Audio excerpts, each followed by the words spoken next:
Well, good morning and a very warm welcome to day 5 of the IBSA World Games in football. It's the final round of group stage fixtures today between India and Germany, and my word, the conditions are not in our favour today. It's blustery, it's wet. We're down here sheltered by the famous clock tower, the red brick clock tower of the University of Birmingham, and the players are pretty much ready to take to the pitch. A very exciting fixture, this one. Lots on the line today as well. We'll go through the various implications depending on what the results are in a few moments' time. There's the clock tower there in the background, covering us from the wind. We'll go through the various permutations of the results for this fixture in a couple of moments' time, as well as the teams as well. But here come India, who are the home side for this fixture, and Germany as well. I'm delighted to say that I am joined by former England goalkeeper Dixie Dean today. We'll be hearing from him in a couple of moments' time as well. But as I said, so much on the line. We've got a full roster of fixtures as well today in the men's blind football as well. So we'll look forward to those a bit later on. And of course the other group game between Argentina and Austria follows this one too. So it'll be interesting to see which way that one goes. Argentina have been in fine form to this point. We'll cross now for the national anthems of both India and Germany. अधिनायक जय हे भारत भाग्य विधाता पंजाब सिंध गुजरात मराठा द्राविड उत्कल बंगा विंध्य हिमाचल यमुना गंगा उच्चल जलधि तरंगा तव शुभ नामे जागे तव शुभ आशीष मांगे गाये तव जय गाथा जन गण मंगलदायक जय हे भारत भाग्य विधाता जय हे जय हे जय हे जय जय जय जय हे भारत माता की जय भारत माता की जय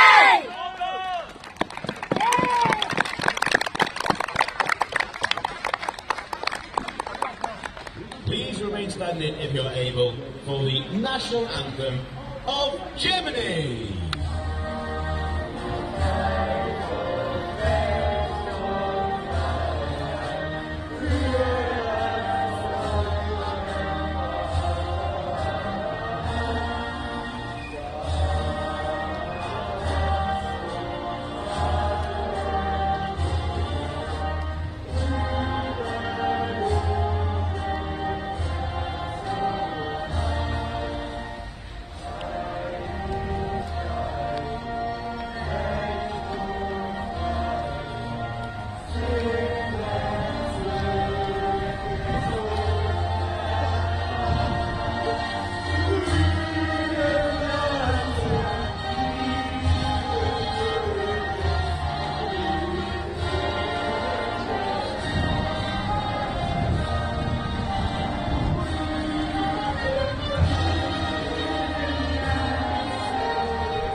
Sung loud and proud by India and Germany there.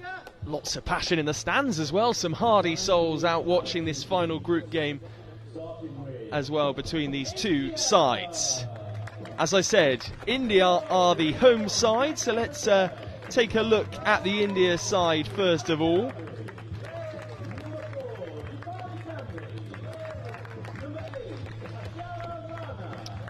Starting with goalkeeper Kancham Patel today, and number 8 Akshara Rana, number 3 Asha Chowdhury, number 10 Nirma Ben Takada, Number 4 and captain this morning, Deepali Campbell. Then on the bench, the substitute goalkeeper Apana, Kamal Gaikwad, Sangeeta Mecha, Shafali Rawat, and then the head coach there, Sunil Matthew, and the guide this morning, Sina CV. 8:30 our time, and for those that are watching in India, about 1 in the afternoon as it stands. We hope you're enjoying the coverage so far this week, and this is how Germany line up for this fixture. Svenja Bartels, the goalkeeper, Elisa Rudi, then the captain, number 6, Jana Markat, number 7, Matilda Maas, and number 8, Jenny Dabelstein. Then the substitutes, if called upon in this game, if things need to be switched around by Michael Hein, maybe later on to change the course of proceedings. Marie Jurgens, the replacement goalkeeper, Melissa Potraz, Amira Schwartz, and then Katja Lufler, and as I mentioned, the head coach today, Michael Hein, and then the guide, Sven Gruner.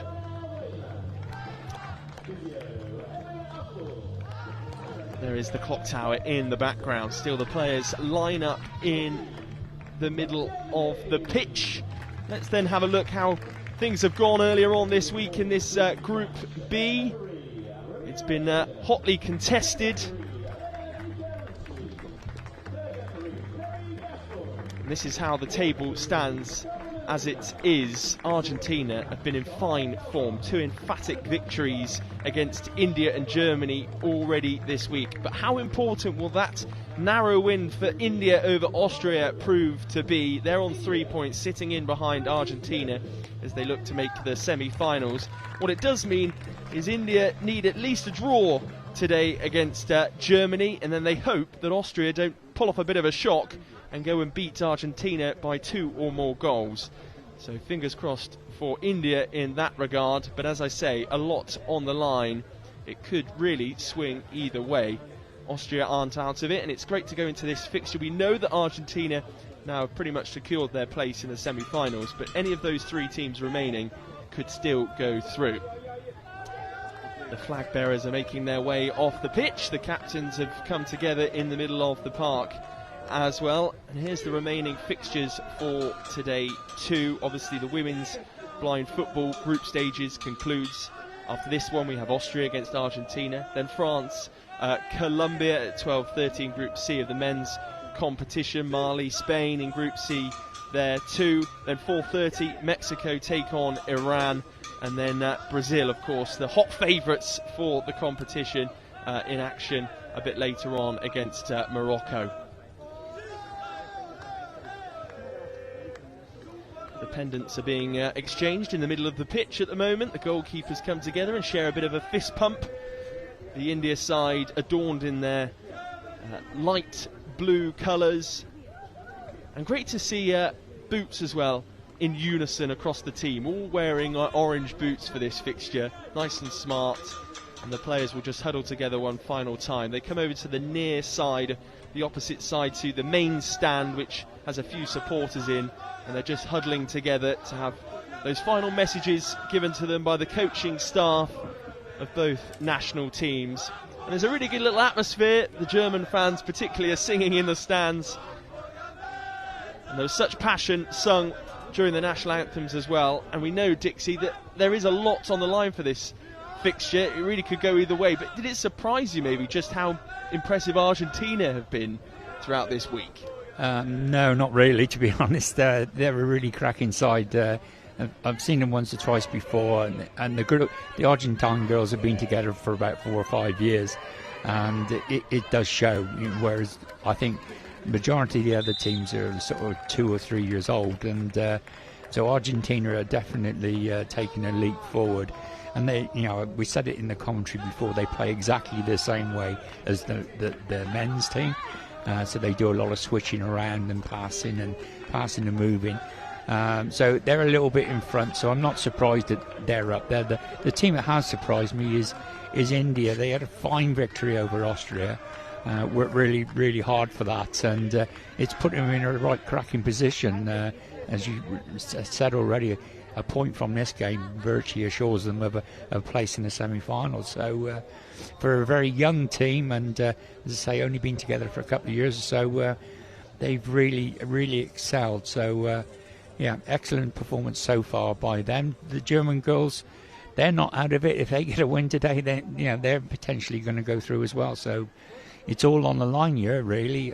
Probably a point for India might do, but it's a must-win for Germany. Absolutely. The referee just having a final few words with some of the players out there. Romina Rosado is the referee for this fixture. And Dixie, I mean, naturally there'll be a few nerves as well between these two sides, because when you get to this stage, you really want to progress into the weekend.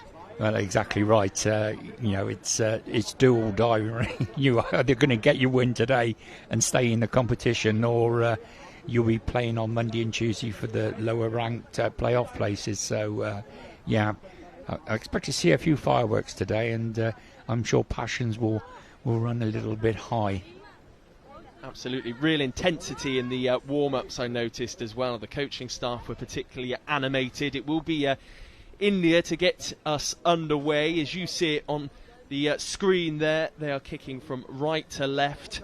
The match officials are just below the camera view there, and of course you can see the main stand and everybody wrapped up with the rain lashing down as well. There's confirmation there of the officials. The scorer there as well, I mentioned the referee Carmelo Galvano, and then the timekeeper Germinal Lebrano as well. And we are underway here in Edgbaston, and it's immediately Germany that are in possession, dispossessing India straight from kickoff there. There's a good run out on that left-hand side by Elisa Rudi, who's doing her best to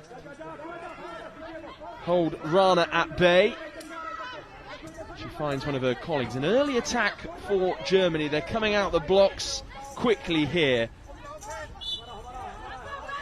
Dabelstein ends up putting it out for a goal kick for India. Out on this right-hand side, the goalkeeper particularly animated, looking for some shape from the players in front of her. She has got options in the form of Camberley just beyond her. She finds Akshara Rana, who will turn and look to dribble here, but she's blocked off by a couple of German players. Rudy, the one back in possession now, who's seen a lot of the ball so far. Marquette, the captain, now in possession, wearing that armband, but the ball has been won back by Rana, who forces a stop from the goalkeeper, who rolls out and gets things going quickly here in this game. And it's rolled all the way down to the other end and is missed initially by Nirma Ben, and will go back out for another goal kick. But an end-to-end start, neither side yet to really get a grip on the game, Dixie. Yeah, they need to settle down a little bit. I'm sure they will. The conditions are not favourable for them. It was a bit like this on Monday, to be honest. It was pouring down with rain then as well. But the Indians are trying to pass it around and trying to get all players, at least they having the touch on the ball. And but the Germans are standing strong at the moment. Could be an opportunity for Akshara Rana here. She has met the ball quicker than any German player around her. Maybe she could unleash the shot. She does. Not sure whether that came off a German player or not. No, the referee has indicated it will be a goal kick. But she's the brightest spark so far. Akshara Rana, of course, scored the goal against Austria as well. Made history for India. The first goal of the tournament for them. But it's Germany back in possession, just tucked inside the India half. It's with their number 4, Elisa Rudi, who swivels nicely and then does pull the trigger, but the goalkeeper watches that sail past her post and will have another goal kick.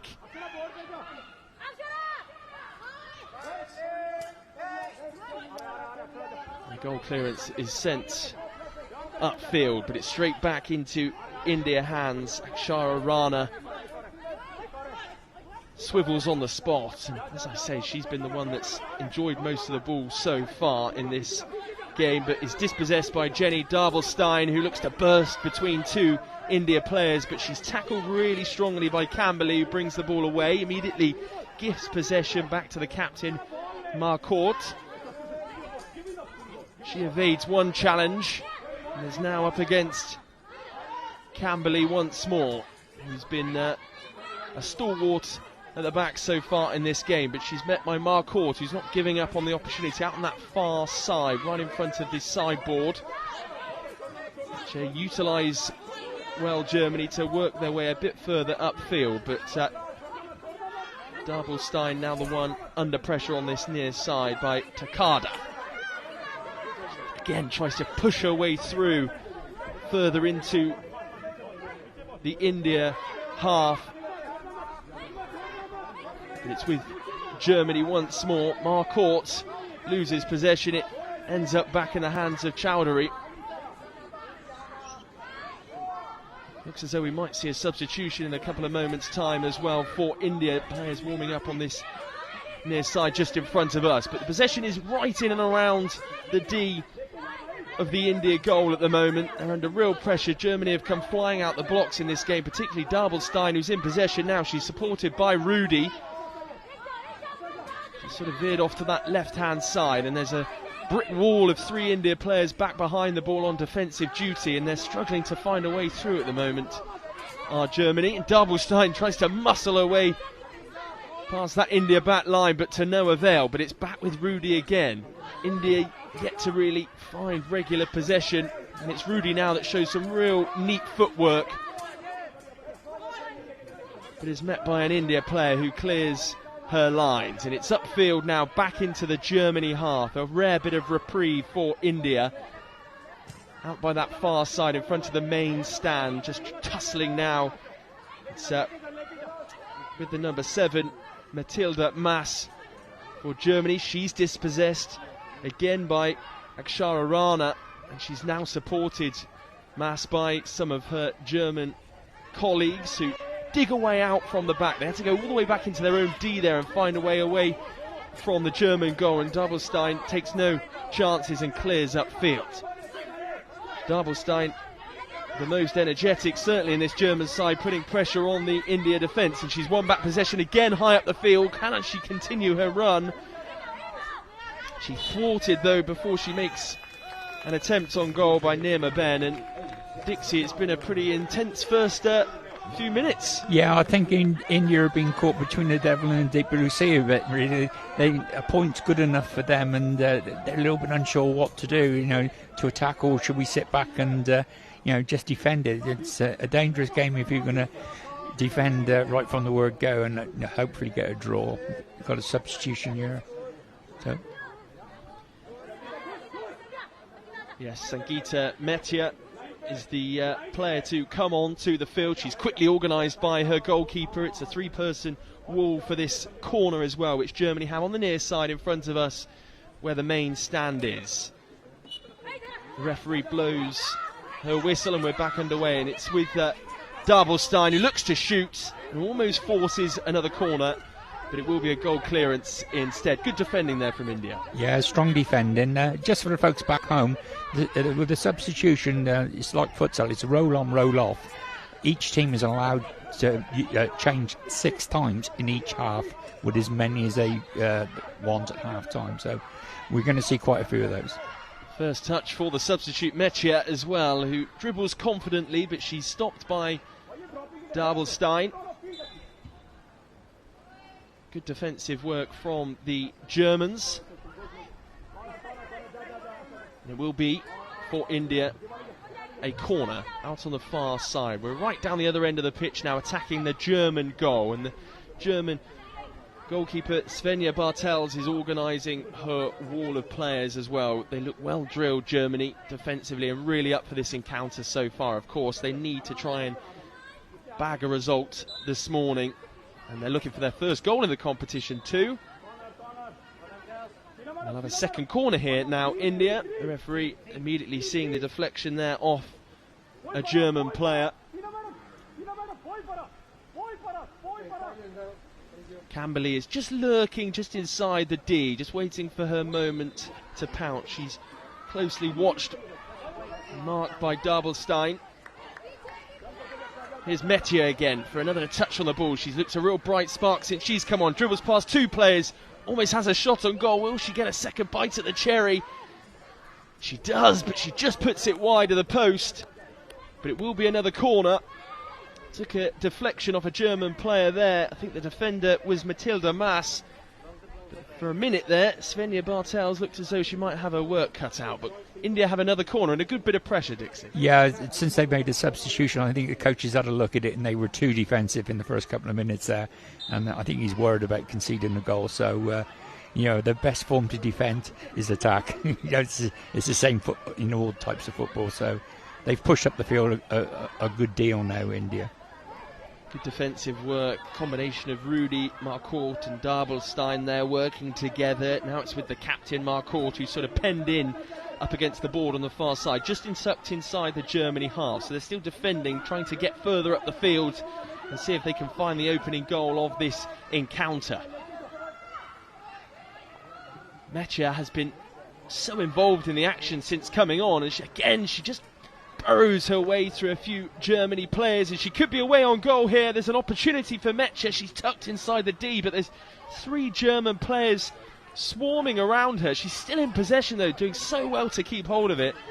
But eventually it's Dabelstein that receives the ball, and she will break up the field, and she's dribbling at pace now, and she weaves past 2 India players and slides, looks to try and poke it past the goalkeeper Patel, who is the captain of course today, to no avail. But that was a good opportunity for both sides. Yeah, it was a good run by the German then, and the ball just evaded her towards the end. It was running away from her, and she slid in to try and toe poke it towards a goal, but pace on the ball was too much for her, and referees to stop the game, because I think one of the Indian players is having a bit of trouble with her eye shades, so they probably adjust those and we'll get going again with the goal clearance.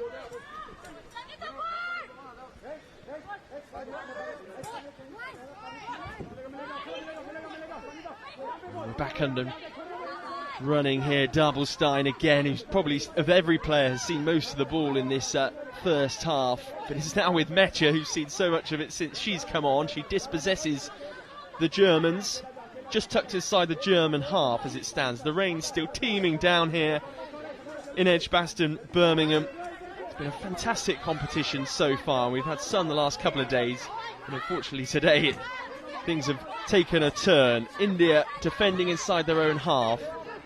Nirma Ben is backed up against the board by Dabelstein, who tries to win possession back, but Mechia has to relinquish striking responsibilities and come back and support her defenders, which she does really impressively, and then makes her way upfield before being stopped again by Dabelstein. I'm sure there'll be a few tired legs from all the football so far this week, but these players having to really dig deep. It's fallen for Rudy now on the far side in front of the main stand. Immediately she's sort of pinned back by number 3 Chowdhury for the India side, and Dabelstein now in possession up against Nirma Ben, looking to muscle her way through, and it trickles all the way through eventually, and it will go out for what we think is a goal clearance. We'll wait for the confirmation there from the referee. Yes, it will be a goal clearance. No, it must have taken a touch off one of the Indian players. I didn't see it either, to be honest, Toby. They've given a corner, and so the Germans will start us off again in the corner on that top right-hand side as we look at it. Referee shakes the ball before putting it down in the corner there, ready for the German players to take. The captain, Marcourt, it's one of the 2 players over it. What they decide to do here. Mechia has made her way to the edge of the D just to keep close tabs on Dabelstein. 3-person wall for India. We're back underway, and it was Rudy that's in possession at the moment, but 4 India players, all the outfield players are around her. It's a bit of a tug there from Rudy on Mechia. Referee says play on. There's a really good turn from Marcourt, but she does lose possession. It's back now with the Indian side, but Marcourt wins it back once more. Trickled through to Dabelstein, who just fortuitously finds the ball at her feet, but immediately Mechia is back on defensive duty once more. It remains to be seen why Mechia didn't maybe start this game, because she's been full of energy since she's come on, and she's given Dabelstein a run for her money. Yeah, she's certainly involved a lot, and she's putting herself around and working really hard for her team, and it's certainly changed her pattern of play since she has come on, because India definitely are looking to get the ball forward now, whereas in that first couple of minutes they were content on just defending their own area. Marcourt, the captain, shrugs off the advances of Mecha, moves over the halfway line before unleashing a pass-come shot. Here's Marcourt up against Nirma Ben. The two of them fronting off against each other, trying to outmuscle one another. Now it's with Camberley, the number 4, the defender, who does really well actually just to use the sideboard to defend diligently, and she brings it up to the halfway line, but it's back with Germany players now, who today are in their full red strip, all wearing black boots as well. And they're just on their own halfway line now through Rudy. Brings it away up over the halfway line and just makes her way away from Nirma Ben, forces some space and then plays the pass, and Dabelstein will have to track back, but Mecha shows her pace and gets there far quicker. Mecha moved past Dabelstein now, referee has to get out of the way. Now Mecha just advancing on the edge of the D, trying to force her way into the Germany box, but it's the goalkeeper that safely has the ball in her hands now, Svenja Bartels.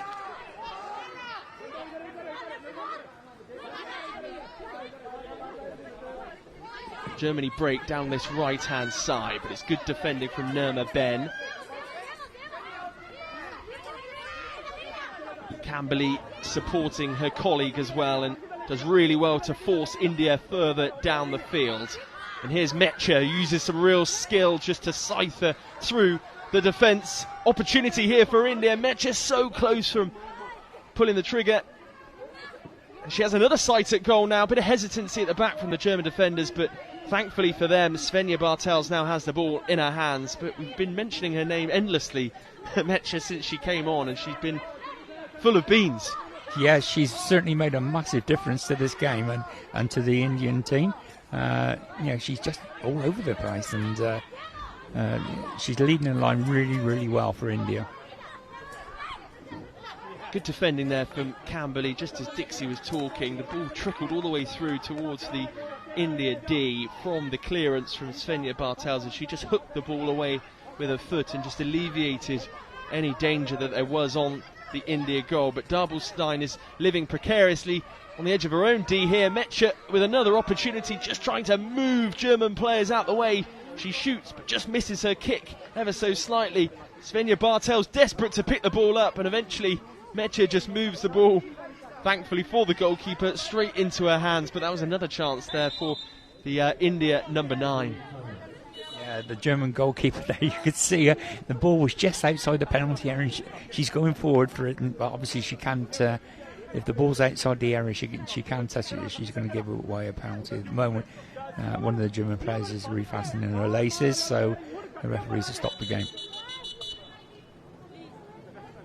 It's been a fascinating week so far. The last round of fixtures were on Wednesday in Group B on the Bournebrook pitch here in Birmingham. Argentina unstoppable. Same result as in the first round, but an extra goal this time as well against India, 4-0 in that game, and then Germany tied Austria, and that's what sets up such a thrilling, fascinating day that we have in store for us today. Bit of a stoppage in play there, but Svenja Bartels gets things back underway, rolls the ball upfield, but Nirma Ben is the one to meet the ball, and she just tries to bulldoze her way through a couple of German players, Marcourt and Rudy, the ones in her way, and Dabelstein this time makes the tackle and she wins back possession for the Germans. But Mecha now is through one-on-one here with the last defender. Can she find a way through? Heavy touch there, just takes it away from her, forces it wide, and it will be a goal clearance. Yeah, that last touch just it was a little bit heavy on the ball, and it's run away, but start again with a goal clearance with the German keeper.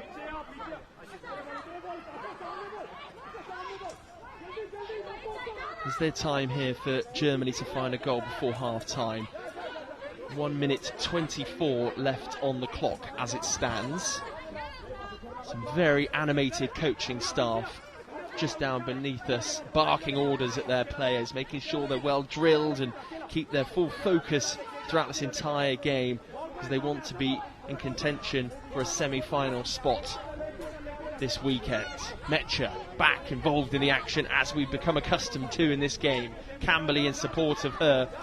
It's a brick wall defence from Germany, keeps the ball just inside their own half, but Dabelstein has other ideas. She moves over the halfway line, and there was a gap there in between Nirma Ben and the number 4, Camberley, but she couldn't quite poke the ball through. Dabelstein up against Mecha. Mecha gets there first. She's just a little bit quicker. She's got half a yard of extra pace, Mecha, today, up against some of those German players. She's just yet to really find the target and test Svenja Bartels. But it's now with India, with some space in front of them out on the far right-hand side. But the ball is kicked in field by Chowdhury, back into the German territory now. They're halfway through their own half, and they're looking just to bring the ball a bit further upfield. Marcourt there in support. But it's now Mecha that is back in possession, looks to swipe, and there's the end of the first half. And Dixie, I have to say, it's despite the weather and everything that's been against us as the 10 minutes for half-time starts, it's been a pretty enthralling encounter. Yes, the girls have settled down now. The first couple of minutes was a bit frantic and very low quality, but the quality has picked up as they've got into the game, and it's certainly made a difference with the number 9 from India coming on, because they've totally rewritten their game plan, because the first 5 minutes India were content on just sitting in and around the box, and I thought, oh my word, they're going to try and defend this right from the first get-go, and but the coaches had a slight change of mind and brought the number 9 on, which has changed the complex of the game altogether. They're pushing on and and trying to get a goal now, and they look more comfortable doing this than what they did in the first 5 minutes. Absolutely. Well, the players wander off just in front of us where we're commentating down here, pitch side, getting some water and refreshments on board. We'll be back with more analysis in a couple of moments' time from Birmingham, and we'll have the second half between India and Germany, goalless as it stands. But here's a short video now about the rules of blind football in association with IBSA. It's fast, technical and tense. This is your guide to five-a-side football. There are 5 players per team, 4 outfield players and a goalkeeper. The aim of the sport is to score a goal by kicking the ball into your opponent's goal, and at the end of the game, whoever scored the most wins.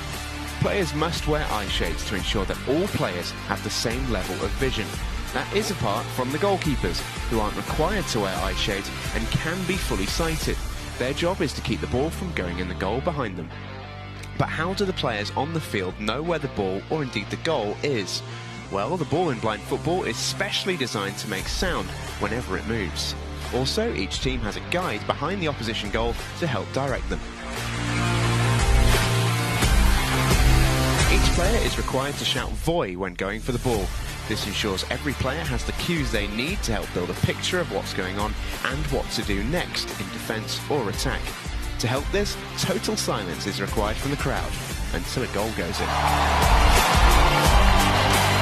Voy is Spanish for go, and it was the Spanish who were credited with originally developing blind football in the 1920s.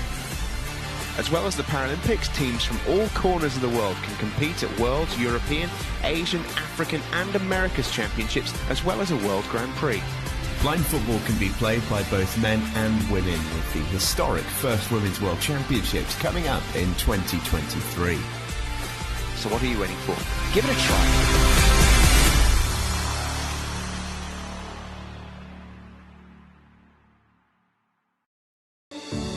IBSA, International Blind Sports Federation, presents, with the support of the International Paralympic Committee, IBSA Anti-Doping App, the first application of its kind in the Paralympic movement, specifically designed for blind and visually impaired people.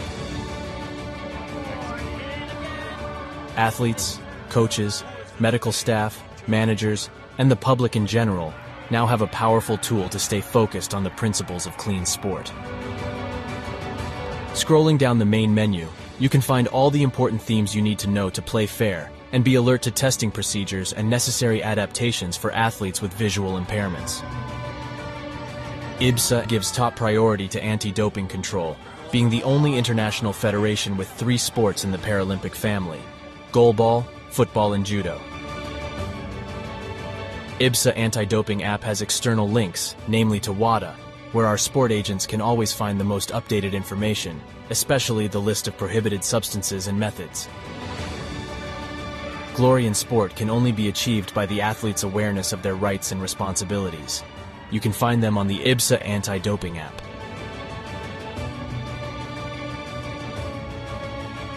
IBSA is continuously promoting anti-doping education to all its affiliate athletes and sport agents, not only about the consequences of the use of doping and the risk of using supplements. IBSA believes that education is the major tool to fight doping in sport. Informed athletes can make better decisions. Download the app now at the usual operating system stores.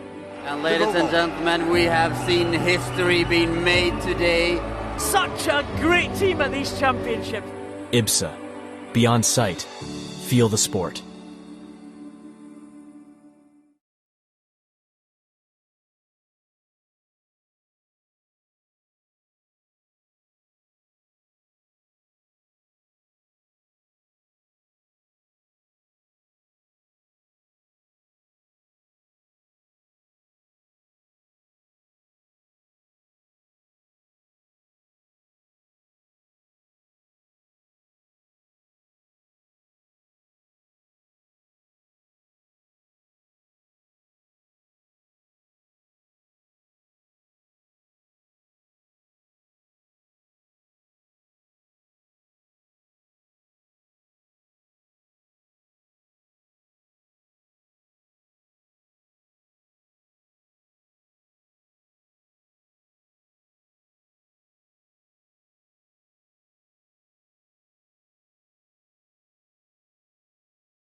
Welcome back to a very wet and windy Birmingham for the IBSA World Games. Women's blind football, the final round of the group stages here in Birmingham.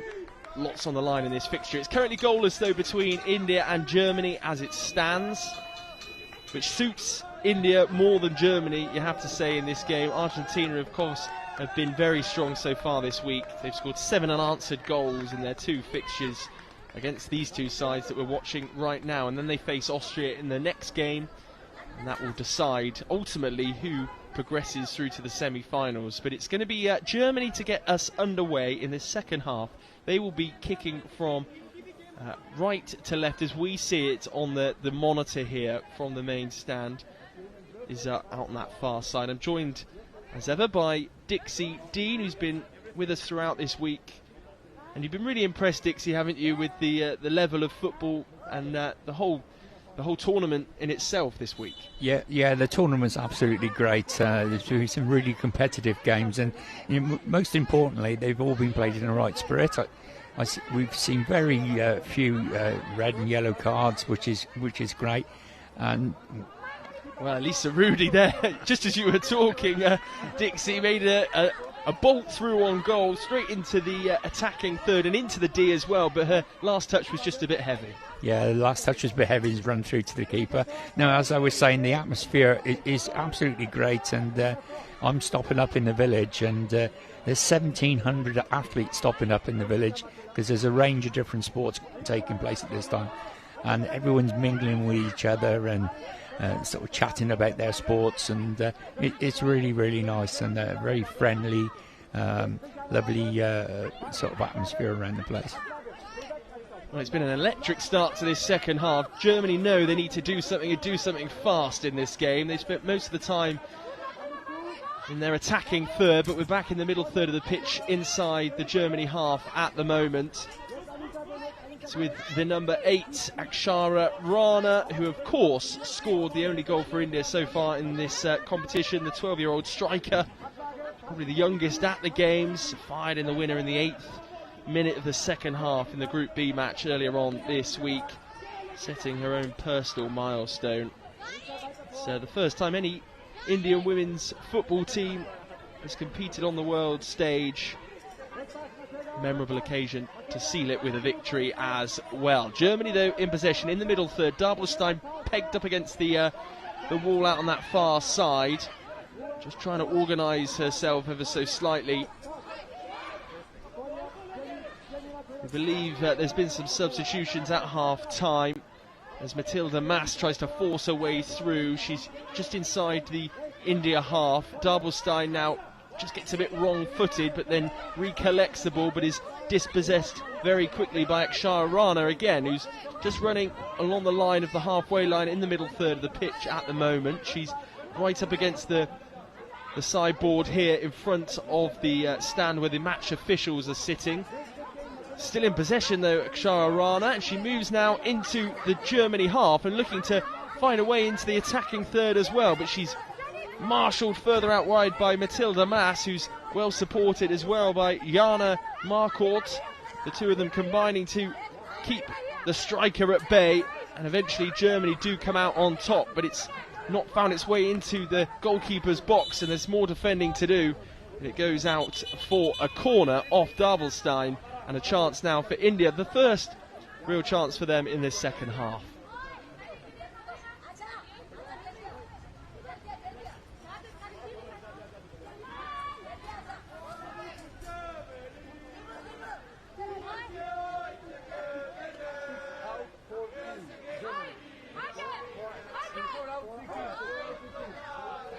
One change for Germany at the interval. Amira Schwartz is on to the field as well.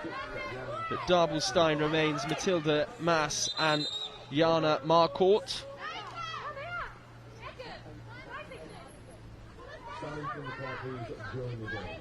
Camberley, Rana and Chowdhury remain on for India. And it's India in the ascendancy now as they try to move into the D. Big opportunity here for India. Akshara Rana trying to swivel in the D, but she's surrounded by 4 German shirts. She's still in possession though. She's forced out to the right-hand side.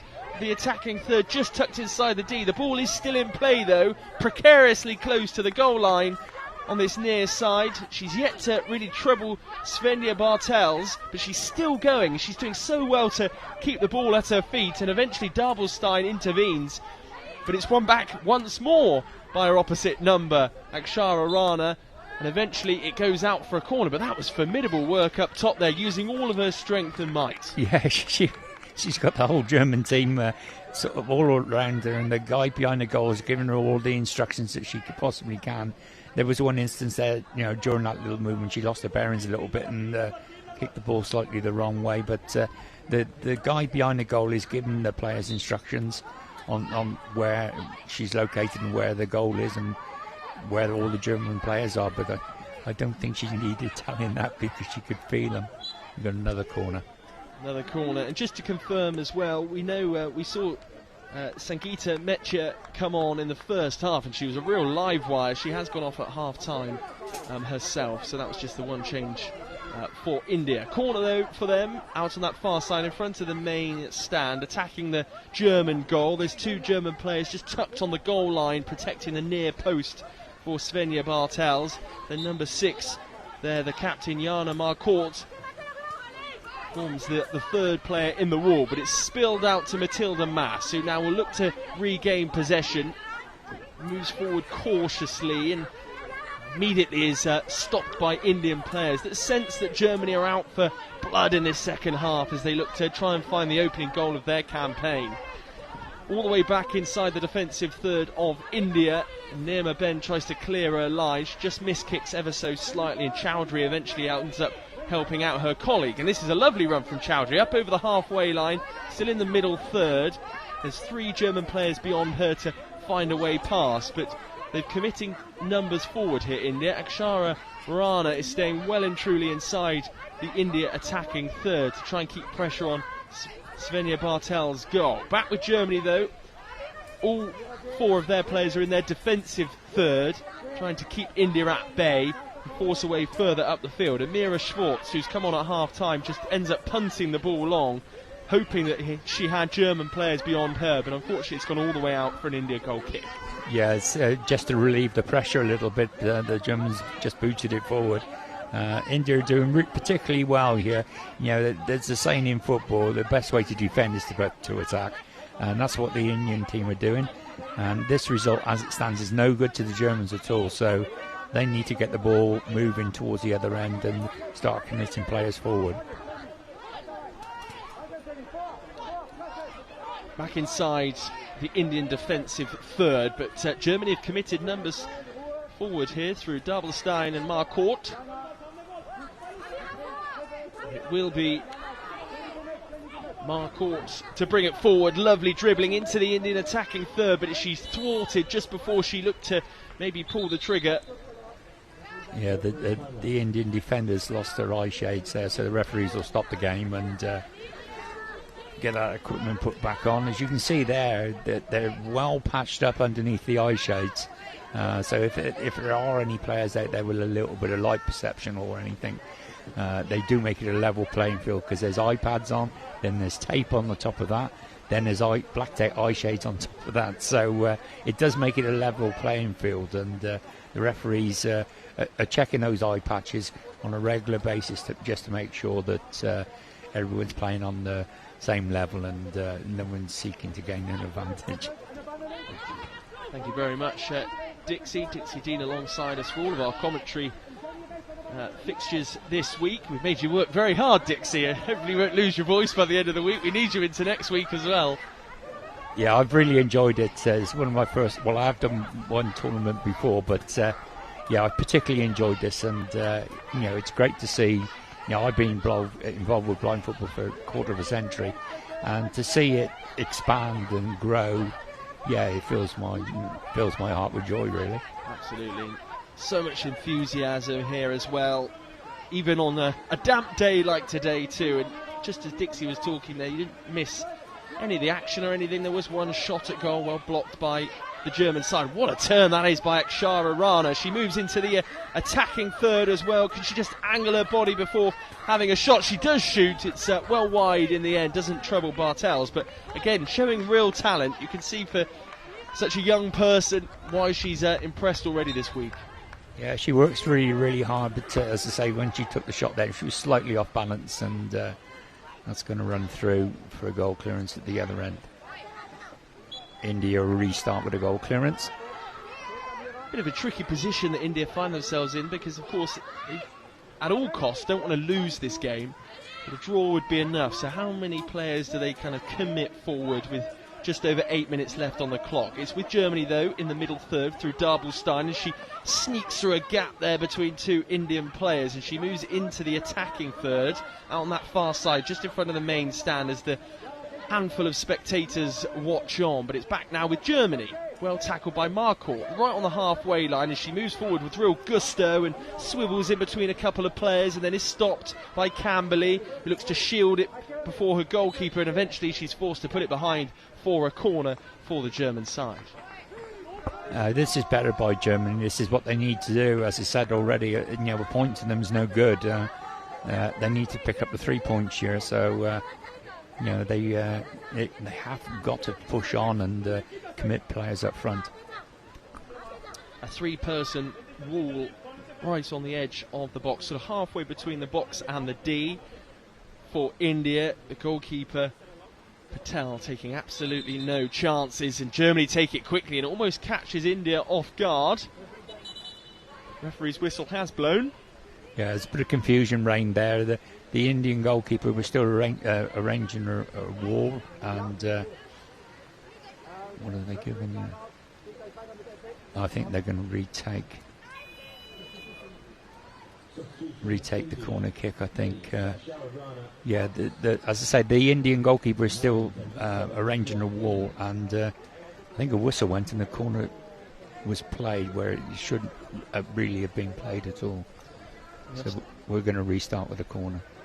We have just noticed a substitution as well. Akshara Rana is the player to leave the field, and rather like we saw in the first half, Sangeeta Mechia is the player to come on again, just to inject a bit of energy with half of this second half remaining. She will take up a position just tucked inside the D, away from that three-person wall, and Germany take the corner.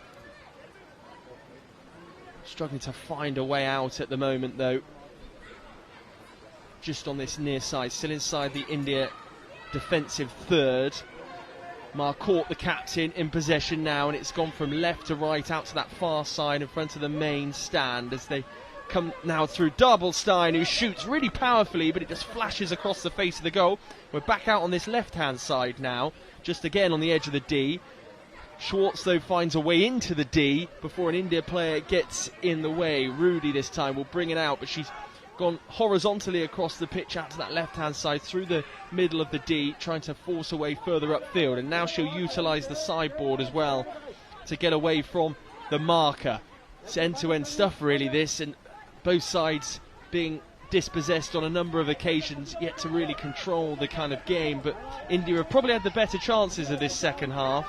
Germany, though, are the ones that really have much more on the line at this stage, as Darbelstein tries to force the issue, and she does just that, forces a way through on goal here, tries to just poke it beyond the goalkeeper, Kanchan Patel, who eventually grabs the ball and gratefully clutches it in her arms. Yeah, I think her heart was in her mouth then, the Indian goalkeeper.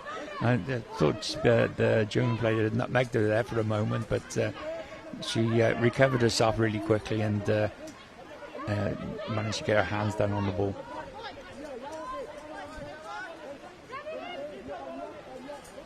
The substitute Sangeeta Mechia tries to force her way through three Germany players who are all clustered together inside the defensive third. Just Mechia in that defensive third this time, and the referee's whistle has blown. She's trying to establish what the decision is there from the referee as she shakes the ball, and she has awarded India a free kick. She did indicate something towards the coaching staff of that middle third. Yeah, she's awarded an indirect free kick, arms up in the air, very difficult to know why. There must have been an obstruction in there or something, or someone said something, because I don't know, but we got a timeout. There's a timeout call just as the German goalkeeper Bartels was organising a very narrow 4-person wall there to protect and shield the German goal from that free kick.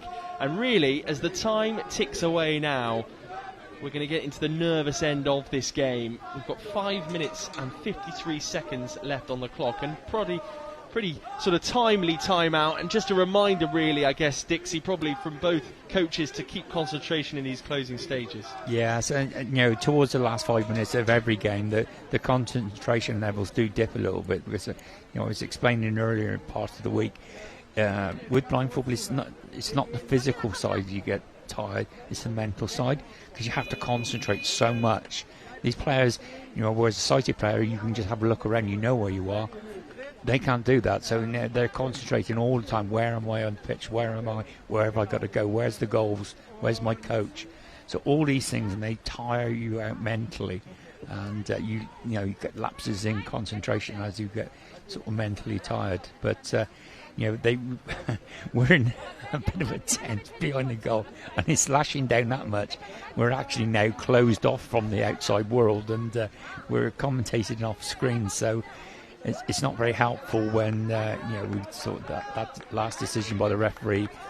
We couldn't see what she'd given it for, because we can't actually see the pitch now. So but we'll crack on with with the screens. That's our excuse, Dixie, anyway, yeah. Well, we've had to protect ourselves from the elements, just because we're surrounded by electrical wires and everything as well. But those hardy souls in the stand there, the main stand, bless them, have been in full force. And we're singing away during the anthems, and they've been supporting their teams ever since. Hopefully they can have a nice hot chocolate or a coffee or something after this fixture before the next one. But we are ready now for this free kick. Mecha and Chowdhury are the two players that stand over it.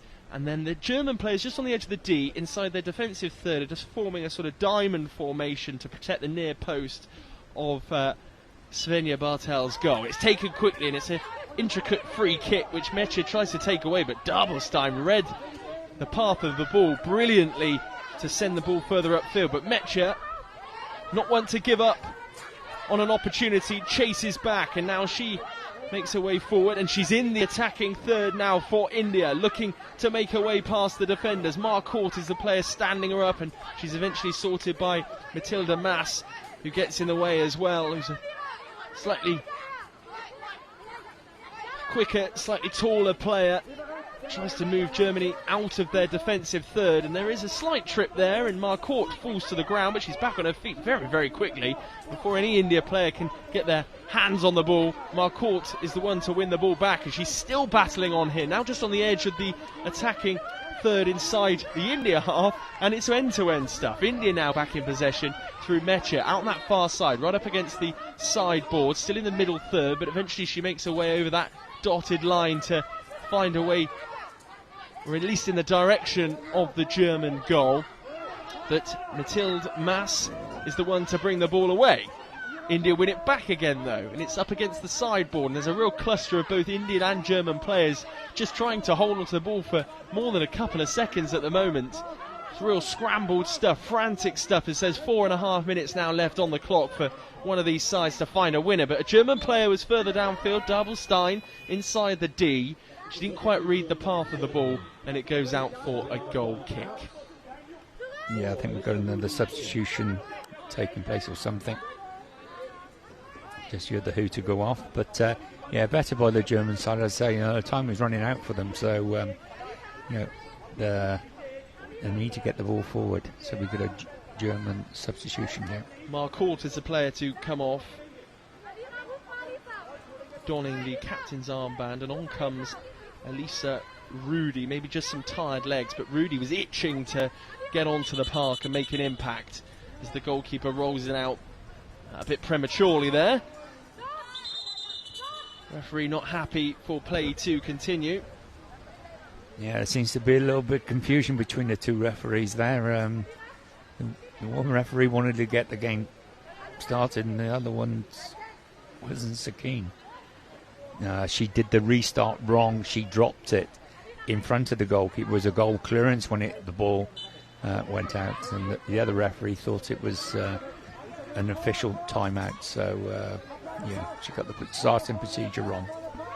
Kanshan Patel launches it upfield, the captain, and gives a rallying cry to her players beyond her to dig deep now and try and see a way through this game. Of course, India will want the win themselves, because if Austria are to pull off a bit of an upset against Argentina, Dixie shakes his head as though that will definitely not happen. Then, well, you never know. Stranger things have happened. Well, unless Argentina have been struck down by the bubonic plague or something like that, I just can't see it. They're head and shoulders in this group, the best team. But Germany need to press on here now. There's 3.5 minutes to go. They need to, they got the ball quite a bit. They need to take advantage of being in possession of the ball and try and get some shots in on goal. You mentioned how strong Argentina are. We'll see them kicking off at 10:30, just over an hour's time. And of course, in the men's game, Argentina are the new American blind football champions. So you see the strength of the game across the two different categories. It was won with a victory over old rivals Brazil, which is no mean feat as well, given their history in all of the world competitions. Yeah, the South Americans with blind football are the kings of it. Brazil men's team are the only champions in Paralympic football since 2004. They've won every one. And between them, Argentina and Brazil have won every World Cup, with Argentina winning 2 and Brazil picking up the rest. So, wow. Well, there's a real incentive there for the other teams to try and get to that level, and an incentive, of course, for Brazil and Argentina as well to sustain that level and keep those challenging sides at bay. But there's work to do here. 3 minutes now left on the clock in this second half. Still goalless. It's teeming it down with rain. The conditions are very, very poor. Germany and India looking for a result. Having said that, India are probably happy now with the scoreline as it is. That one goal earlier on in the week for Akshara Rana looks as though it will be enough to send them through to the semi-finals, but Germany will be starting to panic with 2.5 minutes left as Schwartz tries to bring the ball upfield. We're in the middle third of the pitch, but inside the German half. They needed it up the other end, if anything. Here's Rudy now, just come on as a substitute, looking to power her way through, shrug off a few Indian players, which she does with the first, and it will be a corner though for Germany with not long left on the clock, just over 2 minutes. What can they do here? Yeah, we've got a timeout now, last minute instructions by both coaches. The Indian coach is going to be saying, let's keep what we got, and we've done well here, and obviously the German coach is going to be urging his girls to push on, as we look at the drenched flags up on the seats there. Oh, look at them, they must be soaked. But they're still singing. They're still singing, yeah, absolutely. And looking very colourful as well, with their bright coloured coats. Some avid supporters, I think particularly of the German side down there, right on the front row of the main stand. There's a guy with jeans and a t-shirt under the umbrella. Oh my word! Yeah, he's just being brave, isn't he? I think he's trying to prove a point that he's not fazed by the conditions. It's still not particularly cold, I suppose. That's maybe the reason. He's well protected by his umbrella. There we go. We've got a full shot of him now. There's a lady cleaning her glasses as well. He's trying to keep the rain at bay. But a good atmosphere. They're making noise, which is making this a real occasion, which is fantastic in Edgbaston. Yeah, it's great, isn't it? These people, they're obviously travelled, from Germany and India, and they're absolutely so. Welcome to the British summer. And it's always like this as well. And I know it's been a bit brighter the last few days, but my word, what a July we had. Had no good weather. Right, a lot is on the line now. Just over 2 minutes to go. If the scores stay the same, India will be very confident that they've booked their semi-final space. But if Germany can find a goal here, that will see India crashing out of the competition. Well, I say that. There is, of course, positions up for grabs towards the bottom of the table, but in terms of the playoffs, we'll see them missing out. Two-person wall, though, nonetheless, for India. They're not going too defensive here. They have a player just tucked inside the D, one on the edge. Two German players waiting patiently. We're just waiting for the corner to be taken. The referee's whistle goes. Matilda Maas loops the ball up towards that far stick. And Dabelstein, who's been a constant throughout this game, tries to get her foot on the ball, but she's just sort of been a bit hesitant there with the ball up against the sideboard and let India come and retrieve possession. But it's still in there attacking third, Germany. And here is Rudy now. She just takes it back into the middle third just to get her bearings. Swivels, good bit of dribbling from her. Ricochets off an India player. She's just in the middle of the goal in terms of the pitch, but back into the middle third, given the press from some of those India players. And it's really good defensive work, in fact, from Camberley, who's managed to dispossess Germany in the middle third and now make her way into the India attacking third, under some pressure, though, from Matilda Maas. And eventually the ball goes out for a goal kick. Reprieve for Germany, but they've got to act fast. Yeah, the clock is ticking down. There's a great bit of work by the Indian captain there. She's taken her team right up to the end of the pitch, whereas Germany are on the attack. Big opportunity now, Dabelstein on the edge of the D, but immediately India players rally round and get bodies behind the ball and win the ball back, and they make it their way up now into the middle third, but Dabelstein is not done there as we approach the final minute. Seconds are ticking away here for Germany. Can they find something late on in this game? The coaches are frantically barking orders, trying to force them over the line for something. Could there be a late winner here? Schwartz tries to shoot, she just misses her kick, and it's good defensive work from Mecha to bring the ball away, but still Germany will come again. Really well won back by Schwartz into the attacking third. She shoots from range but doesn't trouble Kanchan Patel. How important could that save prove to be with just 28 seconds remaining? Yeah, the clock seems to get quicker if you're Germany, and probably gets slower if you're an Indian supporter, but Germany got the ball back again. Here comes Schwartz. Surely this is the final opportunity to be approached, the final 10 seconds, which I'm sure the players will be aware of, but it's trickled out for an India goal kick. Heartbreak it looks to be for Germany, with just under 6 seconds left on the clock as the goalkeeper rolls the ball down the field. And that is the full-time whistle. And it's a goalless draw between India and Germany, and it's India who are doing all of the celebrating here, and Germany look despondent. The final score is 0-0. It was a good encounter, but actually India there did quite well, really. Dixie just to control the game. I think they thought to themselves, let's not risk anything and just see out this goalless draw. Yeah, after the first couple of minutes, I was a little bit worried for India, the way they set up, and I thought, to defend your goal for 30 minutes is a long time, and but they changed and brought the young girl on up front who worked so hard for them and got her team up the pitch, as we see some of the replays that she was involved with. Nice rendition of You'll Never Walk Alone I can hear as well over the speakers. I'm not sure which set of team members are singing that. I think it's India actually, probably just celebrating their more than likely route through to the semi-finals, but they've been really solid this morning in tricky conditions as well. And there's been times where Germany, particularly Dabelstein, who we can see here from a replay, troubled the goalkeeper on a couple of occasions. She was most definitely the bright spark for Germany, and Schwartz made an impact, having come on at half-time as well. But all in all, probably a fair result as the players now come together just to shake hands as well. It's the German fans, I'm corrected, in the stands that are singing You'll Never Walk Alone, which is maybe just a show of support as their chances of reaching the semi-finals come to an end. Yeah, exactly. It's, as I said, up in the village, and you sort of go back every night, and everyone's sitting around in groups chatting their way. Yes, of course, it's about winning trophies and stuff like that, but there's also sport is great for introducing you to other people and friendships, and I'm sure there's going to be people leaving leaving this country after spending 2 weeks in Birmingham here, who have developed lifelong friendships, and they'll be on Facebook to one another, and that's what sport does. And it's great to see. And look at those Indians, they're celebrating.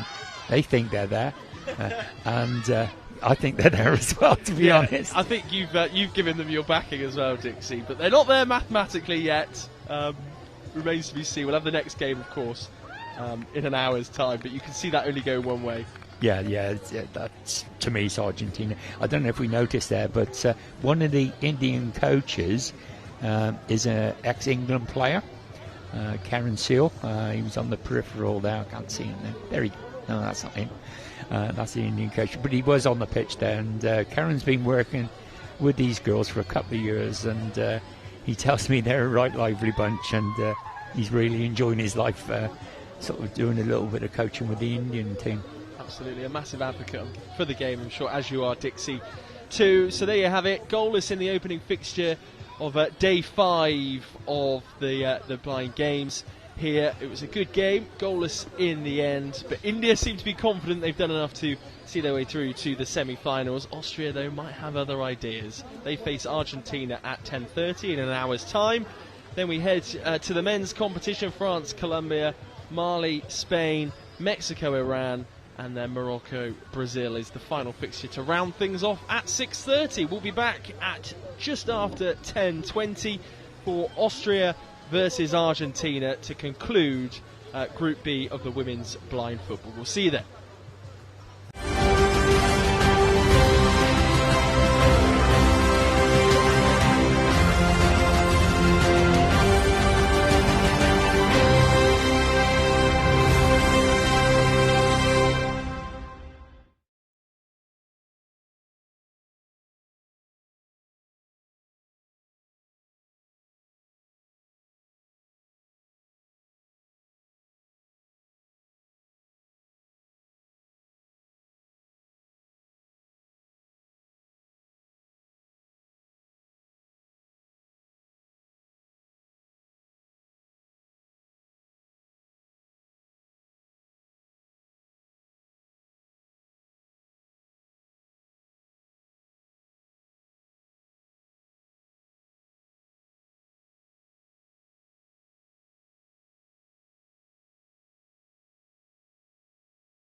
Well, good morning and warm welcome back for Game 2 of the IBSA Blind World Games here in Birmingham. It's been a blustery old morning, I have to say, and it has been teeming it down with rain as well, but we have just had a short spell of dry weather, which is fantastic, and a big relief to the two teams that will be taking to the field in a moment's time, and that is Austria and Argentina, still playing for something here in Group B. The incentive, of course, is a place in the semi-finals. I'm alongside Dixie Dean for the day as well, which is fantastic. Former England goalkeeper, brilliant to have him alongside me. We'll be hearing from him shortly, just after the players take to the field, and we will have the national anthems as well. Off go Austria, Argentina there in the background as well, in their all dark blue kit, and then Austria in their customary red shirts, white shorts and red socks. They lead each other out, and as I said, a wet and windy day. We're up here in Birmingham in the Midlands with the University of Birmingham overlooking us and the famous red brick clock tower as well. And we're now ready for the national anthems for both Austria and Argentina.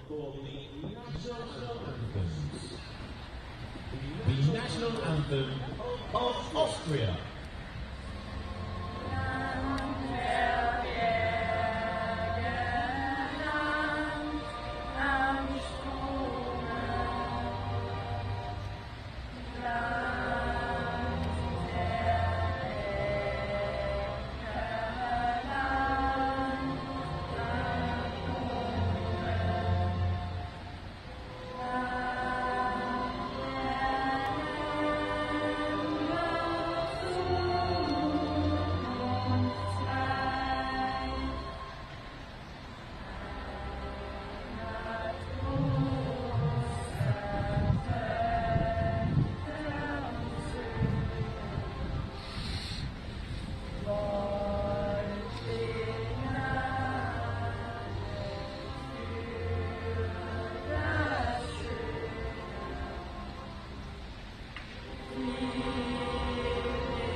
If you are able, for the national anthem of Argentina.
There you have it, the two national anthems from the two sides taking part this morning. Austria versus Argentina. Austria, of course, made history by officially announcing the creation of its women's blind football national team, the very first in Europe, as they are introduced. Right, let's have a look then at the two teams, starting with the home side, which is Austria. And in goal, it's number 1 and goalkeeper Tanja Hengel, number 6 Daniela Angera, Number 7, Angelica Angera. The two of those are twins. A family affair today. Number 9, Rebecca Gottwald. Number 4, Bettina Sulyuk, and the captain. And then the substitutes today, Anna Maria and Eva Kirchner, the replacement goalkeeper. The head coach, Ashmin Traore, and the guide, Beate Angera, who is the mother of the two twins, Daniela and Angelica, as well. So they'll be hoping they can put one over on the Argentines today. Dixie's not convinced, but this is the Argentina side that will be facing up against them, who've been prolific so far in this tournament. In goal, number 1, Melissa Flores, and the goalkeeper as well. Number 4, Augustina Medina Paez. Number 8, Gracia Sosa. Number 10, Johanna Aguia. Number 15, Florencia Massenzana. And then the substitutes as well, Michaela Segovia, the replacement goalkeeper, Constanza Carrizo, Melody Alvarez, Elena Quinteros, and Guillermina Corrales. And then the head coach today is Gonzalo Abbas Hachachi, and the guide, Santiago Hugo.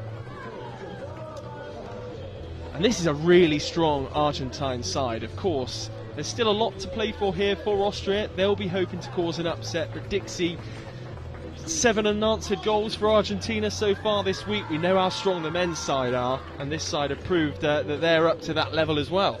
Yeah, they're an absolute cracking side, the Argentine women's side.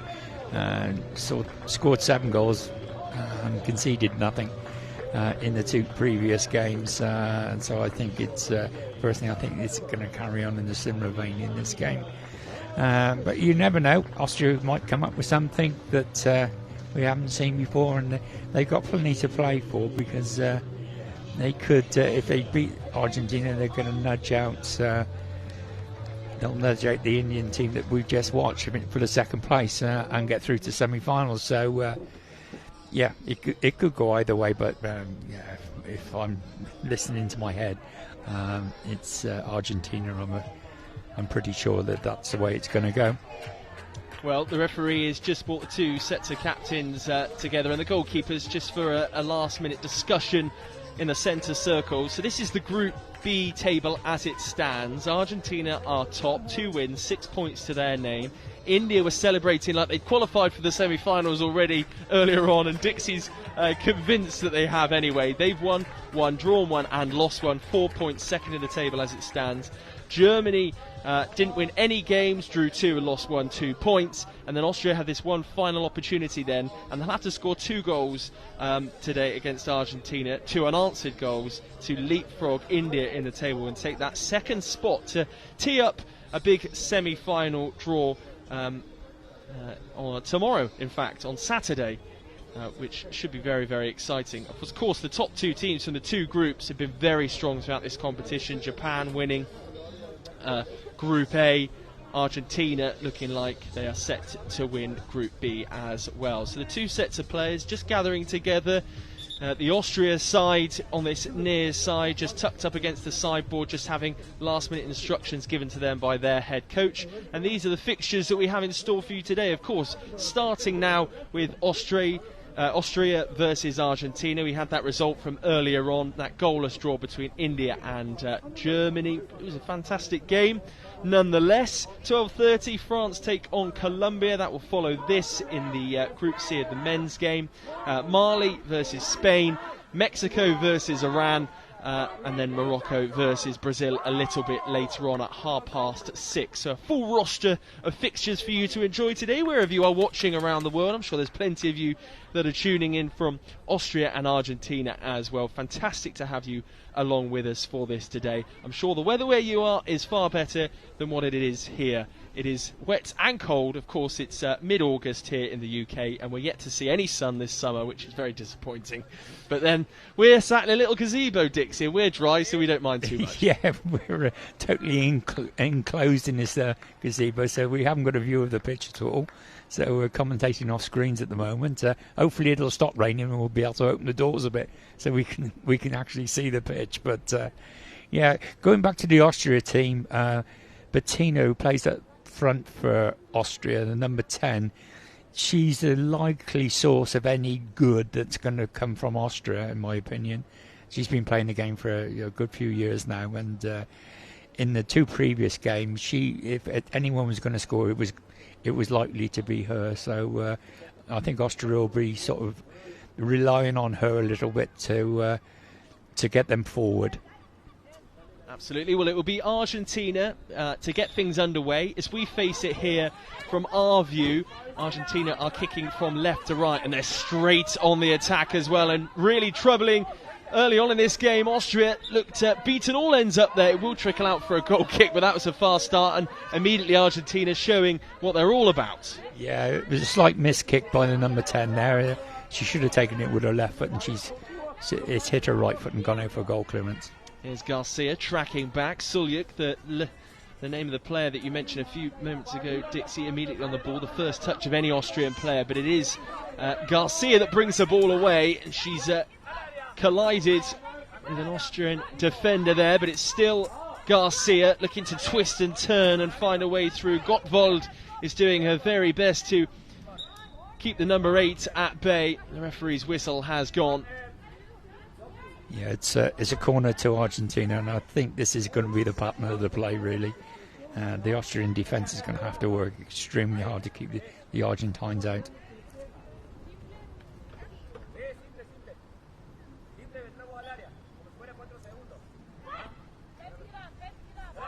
So then, corner to Argentina on this near side in front of us down here. We're sat opposite the main stand up here at Edgbaston. It has gone out for a goal kick to Austria, which is taken quickly by the goalkeeper, Tanja Hengel, looking to get Austria on their way and on the front foot in this game. Florencia is tracking back though and battling really hard in there with Angelica Angara.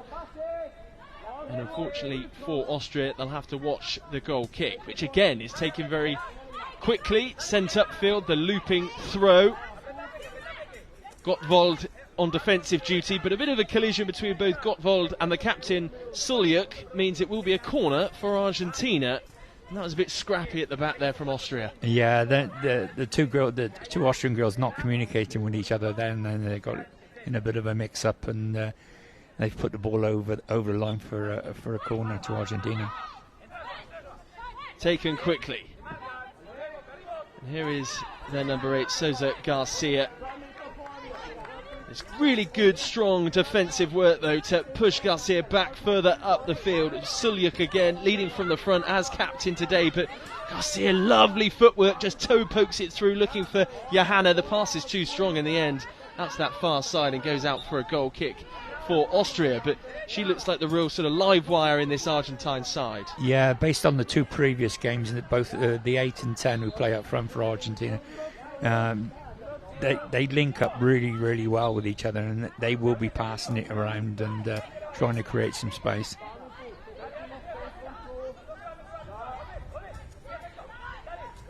Here's Agia Johanna.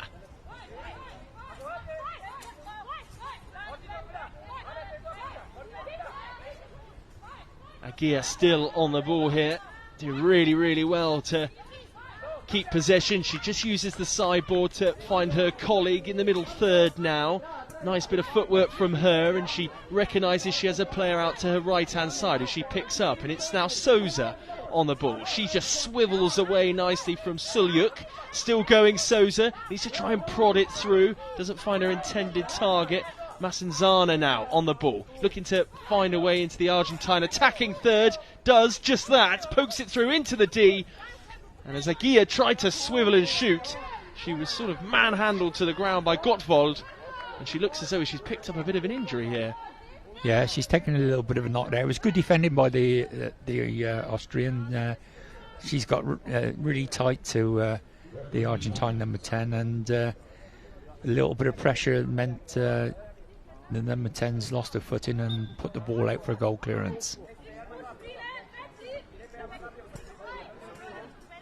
Argentina, though, showing the real energy in the opening exchanges of this game. Here is Sulyuk, though. She checks inside. She's in the centre circle and then pushes it wide out to that right-hand side. And she just has to communicate with her colleague, number 7, Angara, who was up against the sideboard and She relinquishes possession to her colleague who comes inside, but it's now Argentina that are back in possession through Souza, who's seen the vast majority of the ball in this game. Solyuk and her, though, are really battling hard, and they're up against the sideboard on this near side as we see it, away from the main stand, and Solyuk is the victor there and brings the ball inside, but Souza keeps up with her and dispossesses her this time, and Aguirre now will look to twist and turn. She does, tuck right up against the sideboard in front of the main stand, approaching the D onto her right foot. She shoots and drives just past the post.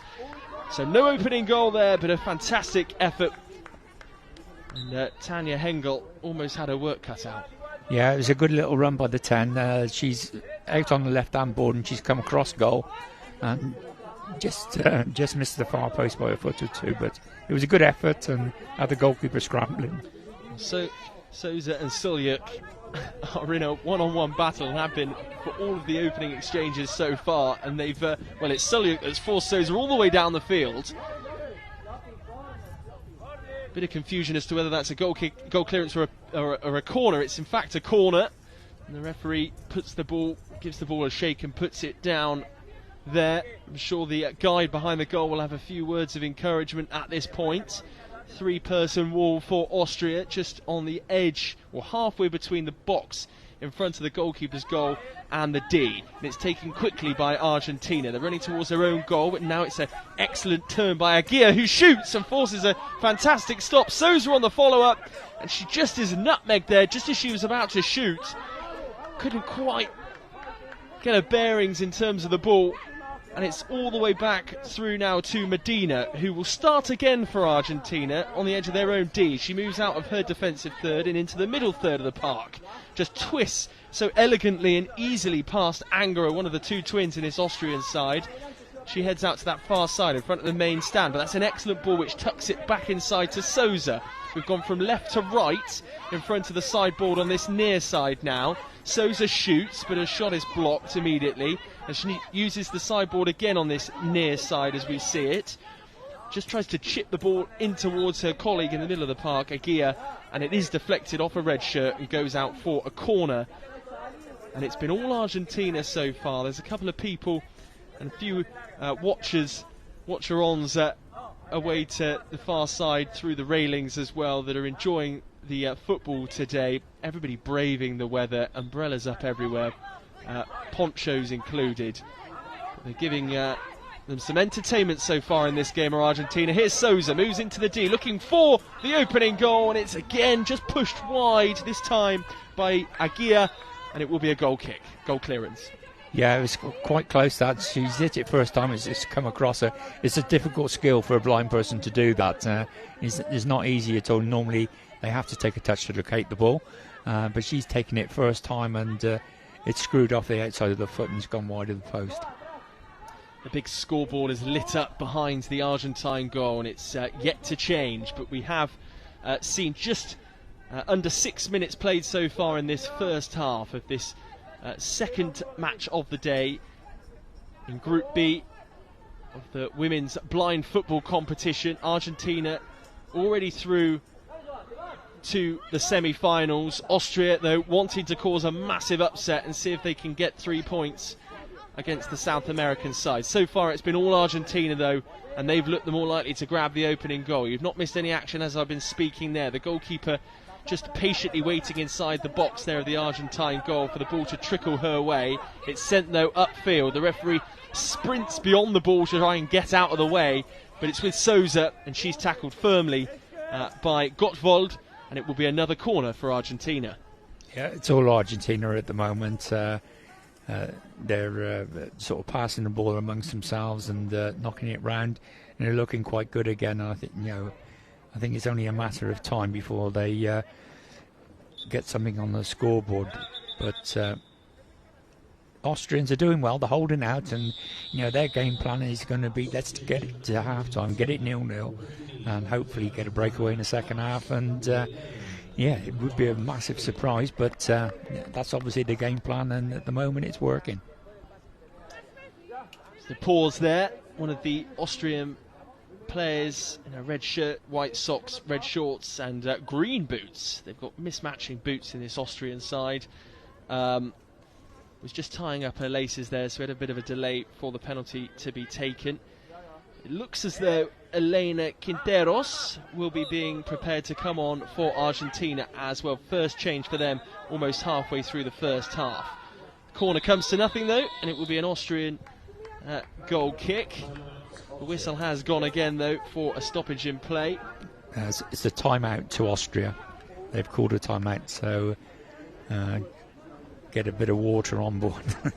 Not that they need it at the moment, I don't think, but a little bit of fluids on board, and obviously the coach wants to have a word with them about their shape and the way he wants them to play for the final 7 or 8 minutes of this half. We're seeing a few replays on the monitor now, and as I say, they've all really fallen the opportunities to Argentina. Johanna Aguirre with that one there, forcing a fine stop from Tanja Hengel, who's really kept the Austrian side in this game with her white cap on there, yellow shirt. And just as we look out to the main stand, there's an Austrian flag draped between the gate there, and a few hardy souls that have chosen not to go for a coffee during this game and sit out and endure the elements that are very much against us. The head coach for Austria there just offloading some final instructions. And these, I mean, of course, the circuit for blind football goes all over. But, I mean, conditions like this, is this common? Will they be used to playing in moments like this, Dixie? Yeah, so the Austrians definitely were.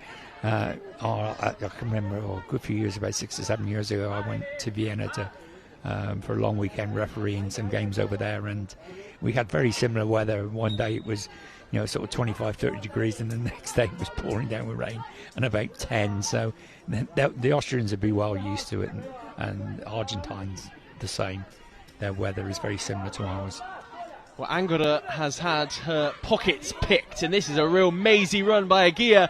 The only final thing to do was to unleash the shot. She just misses her kick. She's still going though. She's retained possession. Lovely skill. Swivels away from a couple of players. And again it's Hengel that keeps the Austrians in the game and puts it out for a corner. But she ran a good sort of 20 yards there, made her way into the D, just missed her kick, but had the presence of mind to swivel, make her way, reset onto the edge of the D, and forces a decent save as well. Just before we have the corner, we'll see a replay of that.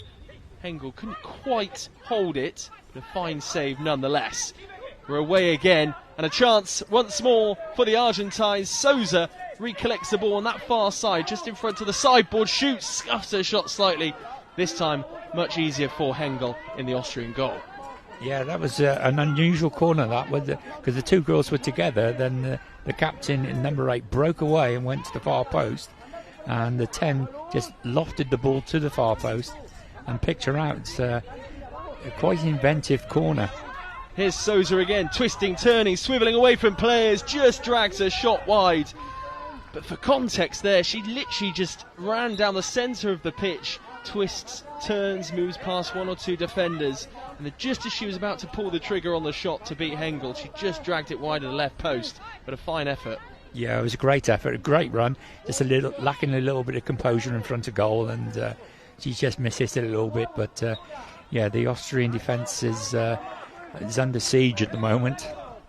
Well, Bettina Sulyuk there just trying to drive her side in red further up the pitch under the instructions from their management team, but Argentina have other ideas, and Souza's been the one. She's a bit smaller in stature, so energetic, and she's the one that looks like the most likely to carve open this Austrian defence. Here's the substitute, Quinteros, who takes the ball forward. Good defensive work though from Austria. Angelica Angora has to get on her bike, but she's retained possession. Bit of a hefty battle going on down there between her and Medina. Medina's well supported by Souza in her bright red boots, but maybe a miscommunication, but such is Souza's small stature, she just manages to wriggle away from the defenders. They're still going, tug of the shirt, but Souza shoots on goal. Yeah, that's a penalty. The Austrian keeper's come out of her area. She come out, snaked her foot out to stop that strike by the Argentine captain, and the referee very quickly on the spot, and we got a 6-metre penalty. But look at that mazy run. Maybe she just felt as though Tanja Hengel, that she could feel Souza's presence just herring down the field and she needed to take evasive action, but she has been penalised and they will have a penalty here, Argentina. And rather like they've done all this week, they have another opportunity to find the back of the net.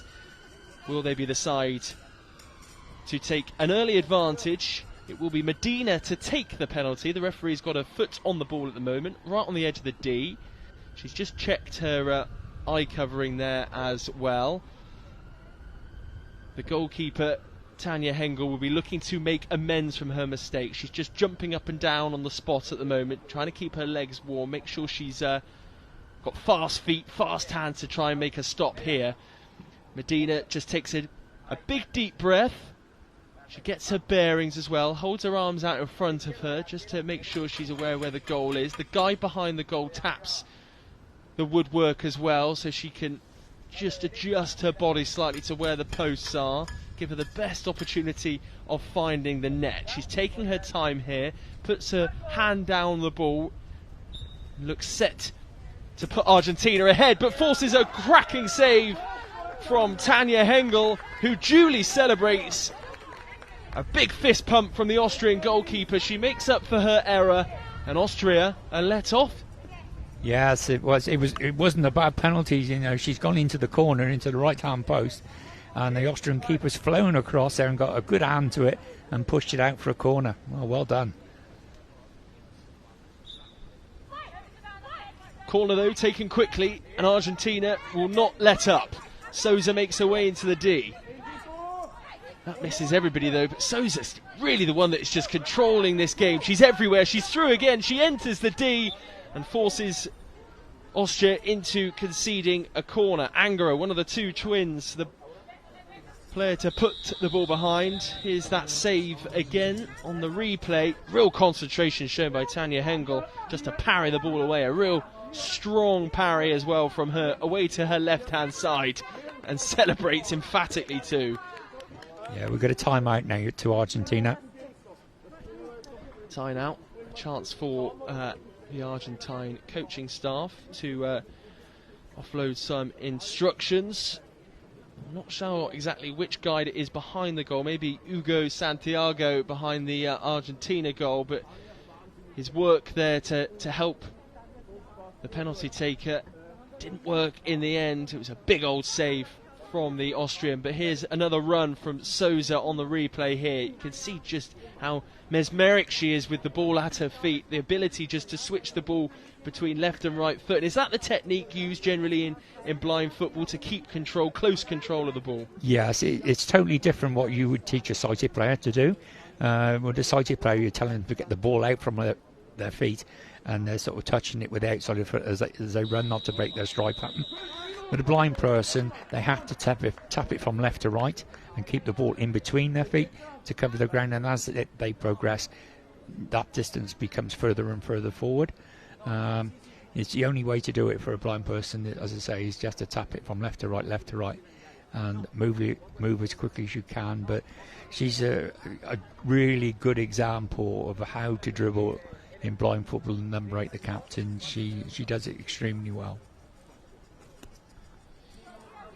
Well, she's got another opportunity now, because we have a corner out on that far side in front of the main stand next to some of the advertising and one of the sideboards. There's 2 Argentina players over it, a 3-person wall for Austria as well.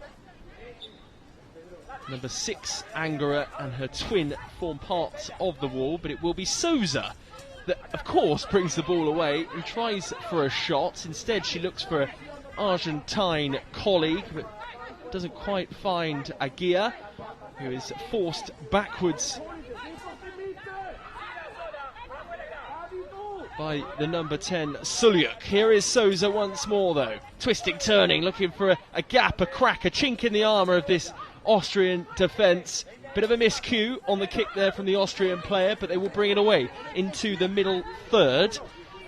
Can they find an attack? It's a good mazy run from their number 7, Angara. Brings it to this near side in front of where all the coaches and the technical teams are. But it's now Argentina that head back up the other way. Medina in possession this time, but she's met by a red brick wall who dispossess her. We're into the middle third once again. Up past that halfway line into the attacking third. Sulyuk is not a player you want to see with too much of the ball in that attacking third. If you're one of the coaching staff for Argentina anyway, but Souza does really well to trap back and make the tackle. She's now looking for that kickboard, that sideboard, just to gather her bearings. She wins back possession from Sulyuk, but those two, as I said, have been trying to outmuscle each other all day so far. Into the middle third, it's lumped up long by Souza. She might get a second chance as the ball trickles away from the Austrian defender. Entertaining stuff as the clock ticks down towards half-time. Just 4 minutes left on the clock. Here comes Souza again, but she's met by a much taller Austrian player in Angara, who defends diligently, and the ball is sent back up the other way towards the Argentina goal line. And it will be a goal clearance for the goalkeeper, who sends it long all the way up to the other end of the pitch. Yeah, that's you can't do that. She's thrown it right over the halfway line. The ball's got to bounce in your own half, so the referees have stopped it, and it'll be an indirect free kick to Austria on the halfway line. The ball must bounce in your own half. So it doesn't go against the foul count or anything. It says indirect free kick. So we'll have a restart with Austria with the ball. Referee with the ball right on the centre spot. It will be Sulyuk with this indirect free kick. She created history in 2018 when she became the first woman to captain a national blind football team. Third Euro Challenge Cup in Krakow, Poland. Saw her international debut as well. She's a trailblazer for the blind women's game, and she's off on another one of her typically mazy runs here, but she meets her nemesis in Souza once more. They've been the two standout players in this first half. 3.5 minutes left on the clock, and she's won her side a corner, a valuable corner on that left-hand side. We've not seen too much of the action up at that end. One of our cameramen down there, braving the elements in his big puffer jacket in the middle of August. Feel for him out there. They've got to stand out there all day from 8 o'clock this morning through till 7 p.m. and the rest this evening as well. But it will be a corner for Austria. Yeah, I feel sorry for him, but there's a guy on the gantry above the halfway line who's 20 foot up in the air in this. He must be soaked. Yeah, these aerial shots are coming courtesy of him, so a big thank you to him. I think somebody's maybe just receiving a bit of treatment, or something's going on down on this near side. We haven't had the corner yet that I mentioned a moment ago. There's a substitution being made by the Argentines. Definitely. Yeah, she's near. Yeah, number 3 is coming on, Melody Alvarez. And off go 2 players, in fact, Medina and Aguirre. So a double switch for the Argentines, and they've got some defending to do straight away. Souza, though, is on the case. Number 7, Angara for Austria, was the player to take possession, but Souza has picked her pockets, and she moves up over the halfway line, cuts inside. She's right in the middle of the centre circle and just pirouettes on the spot and moves away from her marker. Lovely skill from her, past that defender, then a second. She's just hovering on the attacking third line. She eventually does move into that attacking third, and she's just trying to find her way through all of these Austrian defenders that do really well to regroup and get back goal side of her. Souza, though, she wins back possession again. Now it's back in Austrian hands. It's hard to keep pace with the amount of times that the ball goes back and forth between these two teams, but it's with Souza once more, trying to find room to shoot. One-on-one with the goalkeeper. Can she find the shot? She can't quite keep the ball in play, and that will frustrate her, no doubt. She does all the hard work and then can't quite find the shot. Oh, yeah, she's done excellently. She was dropping her shoulder left and right, and created an opening and just misplaced her shot at the end of it. But yeah, she's a player, a proper player. Here she is again, back in possession. It seems to be a case of rather like with Messi in the men's game. Get the ball to Messi, get the ball to Souza. She's their talismanic figure in this Argentine side. Yeah, the referee quite rightly there has stopped play because the number 10 from Austria, Bettina, was obstructing the Argentine player. So we've got a free kick very close to the halfway line on this near side board. And the guides in the middle third just getting some instructions on board before the ball leaves that middle third into the attacking third for Argentina. On defensive duty, having come off the bench, is Javnorik for the Austrians. Number 3 there, supporting her number 10, Sulyuk. And it's Souza, the player that they're having real trouble with, because she's so pacey and intricate in her dribbling. It's hard to keep pace, and she's moved beyond them. But the clearance upfield is an effective one, goes out past the Argentine players and will be a goal kick for Melissa Flores, who gets things underway and learns from her earlier mistake with that goal clearance. Finds Souza really effectively, and Souza's off again. This time Sulyuk is in the way, and if Austria can get through to half-time goalless here, Dixie, that would be a pretty good result. Oh yeah, I think that's what they've planned for all the way through, and they get a break in the second half and get a goal, and then go on and get another one, and they're in the semi-finals. But it is one-way traffic at the moment, though. That would be a turn-up for the books. Do you think their neighbours, Germany, despite being out the competition, will be supporting them here, Austria, or do you think they'll be thinking they'd rather see India, given they were the goalless draw against India earlier on? Do you reckon they'd rather India went through? Well, as an Englishman, what would you do if Scotland were playing? Very good point, very good point. Yeah, there's your answer. I think the Germans will be resting up and won't be here supporting the Austrians. Well, they'll be neutral at best, I would think. Right, just under 37 seconds left on the clock, ready for this restart. They are just in front of the kickboard on that far side in front of the main stand, and it's Austria with the free kick. The referee has just told an Argentine player to get a bit further back, ready for this free kick to be taken. The pass goes cross-field, right to left, now down right in front of us. And Souza typically picks the ball up, nutmegs Javornik, still going Souza, chance for the opening goal just before half-time, forces a save from Hengel. And she sort of made her way towards that near post, ran out of room. She was tucked up right against the Austrian goalkeeper and couldn't squeeze it past her. The goalkeeper takes this one quickly, and we've got 17 seconds left on the clock. But it's back in Argentine hands inside their defensive third.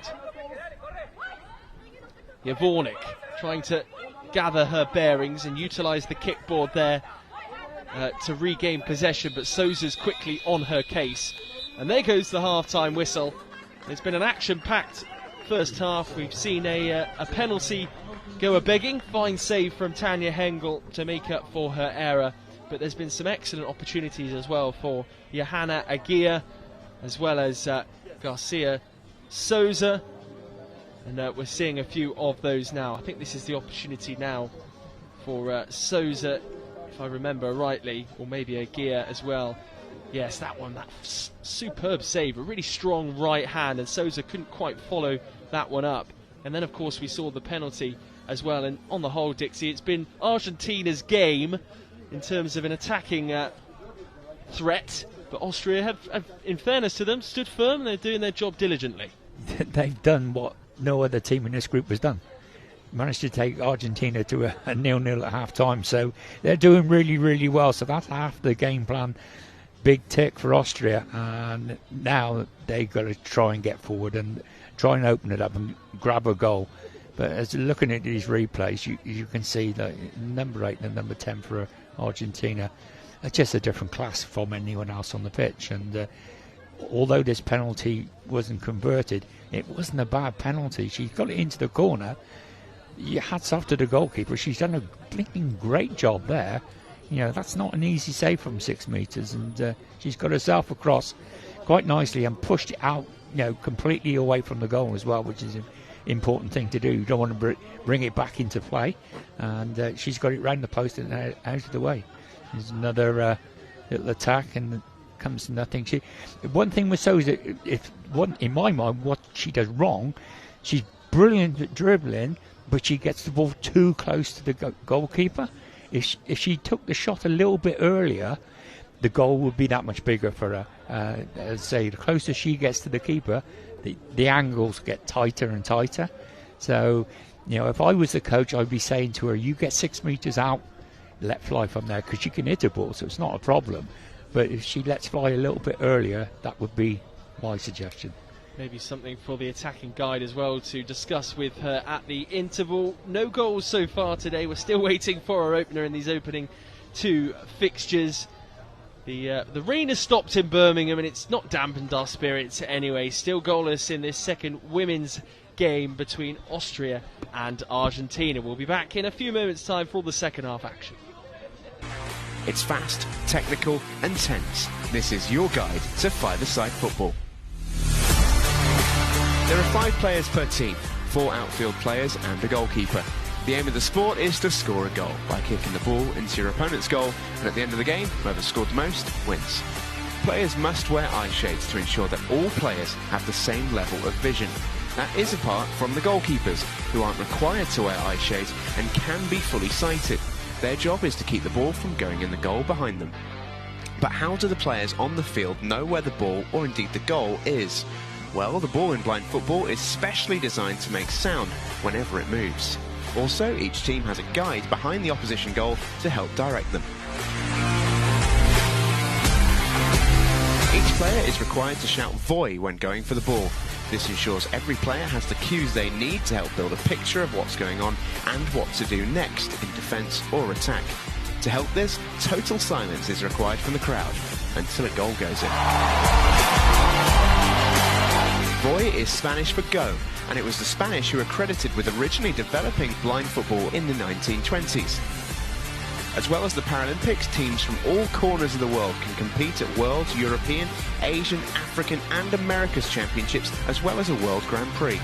Blind football can be played by both men and women, with the historic First Women's World Championships coming up in 2023. So what are you waiting for? Give it a try.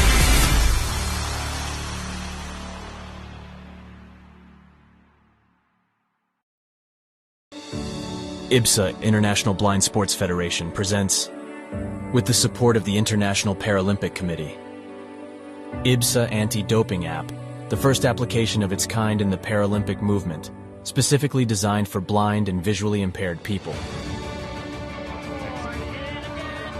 Athletes, coaches, medical staff, managers, and the public in general now have a powerful tool to stay focused on the principles of clean sport. Scrolling down the main menu, you can find all the important themes you need to know to play fair and be alert to testing procedures and necessary adaptations for athletes with visual impairments. IBSA gives top priority to anti-doping control, being the only international federation with 3 sports in the Paralympic family: goalball, football, and judo. IBSA Anti-Doping App has external links, namely to WADA, where our sport agents can always find the most updated information, especially the list of prohibited substances and methods. Glory in sport can only be achieved by the athlete's awareness of their rights and responsibilities. You can find them on the IBSA Anti-Doping App.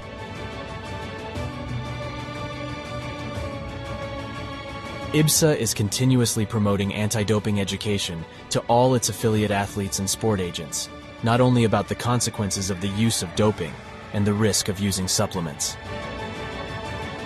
IBSA believes that education is the major tool to fight doping in sport. Informed athletes can make better decisions. Download the app now at the usual operating system stores. And ladies and gentlemen, we have seen history being made today.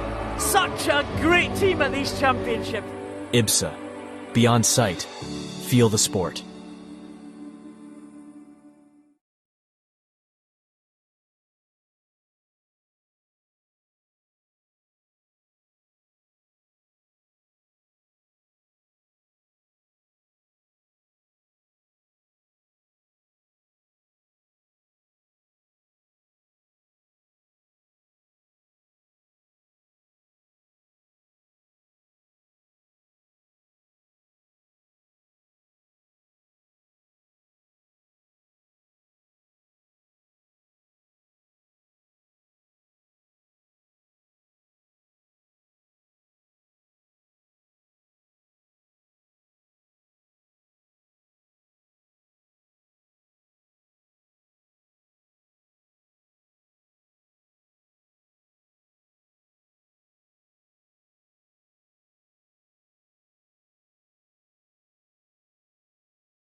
Welcome back to the IBSA World Games here in Birmingham, the women's blind football, the very last game of the group stages in a very wet and windy Edgbaston, the University of Birmingham Sports Campus. There's the famous clock tower there, and the players are ready to go for this second half, and the crowd has become a little bit more animated as well, which is wonderful. Great to see the players getting, rightly so, the support.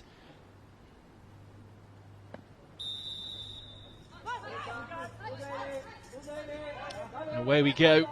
And immediately, as it was for the first half, Bettina Suljak, the captain, in possession, the more dominant player in this Austrian side. We believe there's been a substitution between the sticks for Argentina as well. Melissa Flores has made way for Michaela Segovia.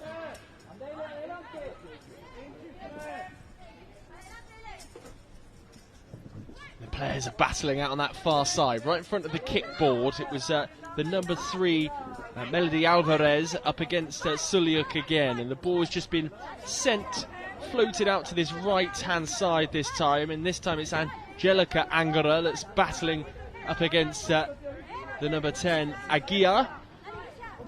They're in a bit of a stalemate though, and that was real aggressive stuff there from Angara to try and win the ball back. It's actually Corrales, one of the other substitutes that was in there battling. Here's Quinteros up against Suljak. Suljak though takes charge of the situation. She's in the middle third of the pitch. She moves up over the line there, but it's straight back into Argentine hands. And we're maybe just seeing now, Dixie, a few of the substitute Argentine players getting a bit of a run out. They know they're through to the next round. Maybe just a stretch of the legs to see how they can compete in this sort of environment. Yeah. The coach has switched it around. The captain's gone off. Is it Sousa, the captain? The number 8. She's no longer on the pitch. As you rightly say, they're already qualified. So it's a good opportunity to give the squad players a few minutes out on the pitch. Because he might need those in the semi-finals and finals. So it's a bit of good thinking by the coach, really, to make sure everyone's raring to go. Yeah, unusual moment there up against the kickball where Alvarez kind of had Bettina Suljak pinned and nowhere really to go. Suljak just used all her might to push her body and Alvarez's body away from the sideboard and cut infield and regain possession. It's now with Argentina though, and the substitute Corrales, who is up against the fiercely competitive Angara, who's using her height and strength to really impose herself on this game.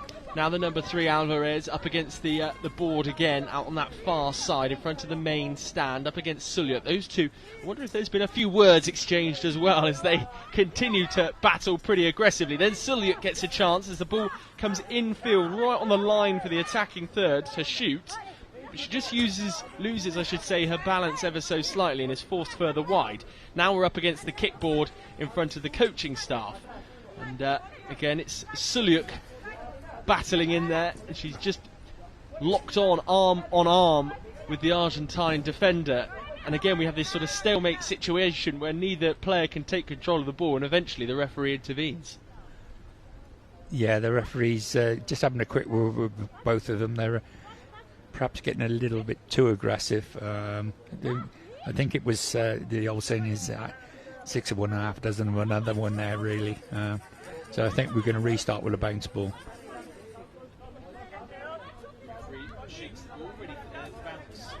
The referee shakes the ball, I should say, ready for the bounce restart. I was a commentator there for a second and decided not to use my microphone. Nonetheless, we're still going here, we're still going strong. Number 10, Suljak, in possession. She is kind of barged back into her own defensive third by, again, the player that's causing her a few problems, Quinteros. We're in the middle of the part now. 3 players surround the ball up against the kickboard in front of the main stand where the Austrian flag is draped beyond the side of the pitch, right on the edge of the defensive third for Austria, and the defenders are really struggling to get their bearings and regain possession, but it's lumped upfield really effectively so by Angara. And now we find ourselves on the edge of the attacking third in Austria's favour, and it's number 7 Angara, the twin of the Daniela, who just cleared the ball up long, that is trying to force an opening. But strength work from Melody Alvarez there means we're back in Austria's defensive third, and they're trying to find an opening, and a real barge tackle there from Angra sees Quinteros hit the floor in a bit of a heap, and it goes back to the goalkeeper. Yeah, she came across someone who's a little bit stronger, and she just bounced off her and hit the floor, but she's back up on her feet. There was no injuries there, and there was no foul either. I have to say, though, more of a 50-50 affair in this second half. The substitution of Sousa seems to have made a bit of a difference and given Austria a bit of a lift, and they now find themselves deep in Argentina territory. And a clever little back heel there from Angra finds Sulyuk, but she's dispossessed and also tripped as well as Argentina come forward. A shot from range from number 14, Corrales, doesn't trouble the goalkeeper, Hengel, and she sends the ball long once more. And this time it's into the path of number 7, Angelica Angara. She has a sight of goal here. Can she shoot? She does pull the trigger, but it just trickles through to the goalkeeper, Melissa Flores, who collects easily and immediately launches the ball upfield, looking for their number 11, Quinteros, but that will trickle all the way out for a goal kick, this time to Hengel, and it has become end-to-end stuff, Dixie. Yeah, it's the game's opened up a little bit. I think it's the absence of the Argentine captain has changed the complexion of this game somewhat, and they probably want to get her off to give her a rest, to be fair, because she's been outstanding in the 2 previous games, so understandable why she's no longer on the pitch. Much of this game has been played with players really battling hard up against the kickboards at the sides of both pitches. We had a similar situation just there, but Quinteros brings the ball away, shoots just from the edge of the D. She kind of made a marauding run into the Austria half, shoots just wide though of the post. Yeah, I think we may have a substitution happening. Is there? Something's happening.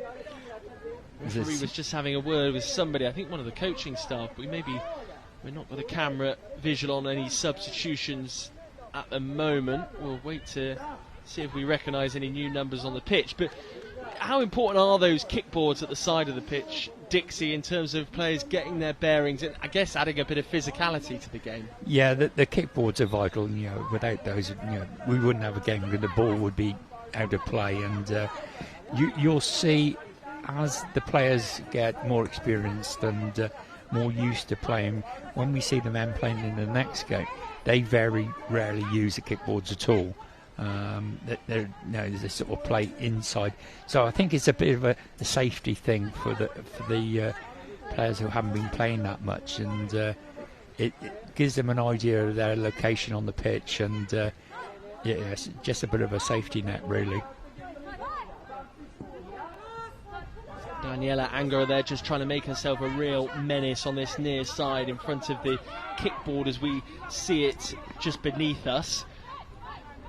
It's been floated out to that right hand side, and some real hesitancy at the back from Austria. We're up against the kickboard on that further side, and Austria defensively looking a little bit shaky as Argentina tries to find an opening in this game. They'll want to finish this group stage with a blemishless record as the referee sprints away to keep out of the range of the ball there. Quite a sight as the referee goes hurling down this near side to stay away from the ball. It was launched long by Austria. The referee had to take evasive action to get out of the way, but still remain the correct side of the ball. Yeah, she was going at a rate of knots there, trying to keep out of the way, because obviously if the ball touches the referee, we've got to stop it, and it's going to be a drop ball or the ball given back, so she did well to get out of the way there, to be fair. Can Daniela Angara make herself a hero? She was in possession just then. Melody Alvarez had other ideas and put in a firm challenge, and now Alvarez moves upfield just outside the attacking third as Argentina see it towards the Austria goal. Bit of a wrestling match going on with Angara again. Looked more like a game of rugby out there than anything else, but it's still now with Argentina in possession. Quinteros trying to avoid the challenge or any Austrian shirt in her way.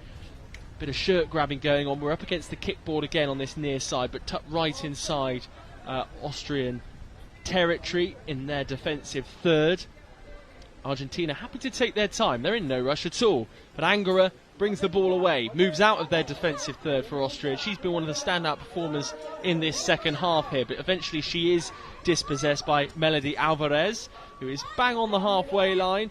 She's just got a touch confused as to the whereabouts of the ball and leaves it just behind her, but regathers possession and then lets fly a pretty heavy pass across field, but it's effective nonetheless, and it finds Corrales.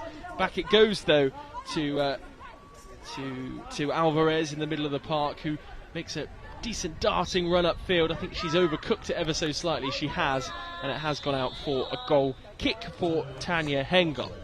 A timeout, I believe, has been called. Yeah, it's a timeout to Austria. With the timeout situations, for a team to call a timeout, they have to be in possession of the ball. So obviously, because it was a goal clearance to Austria, they can now call a timeout in their favour.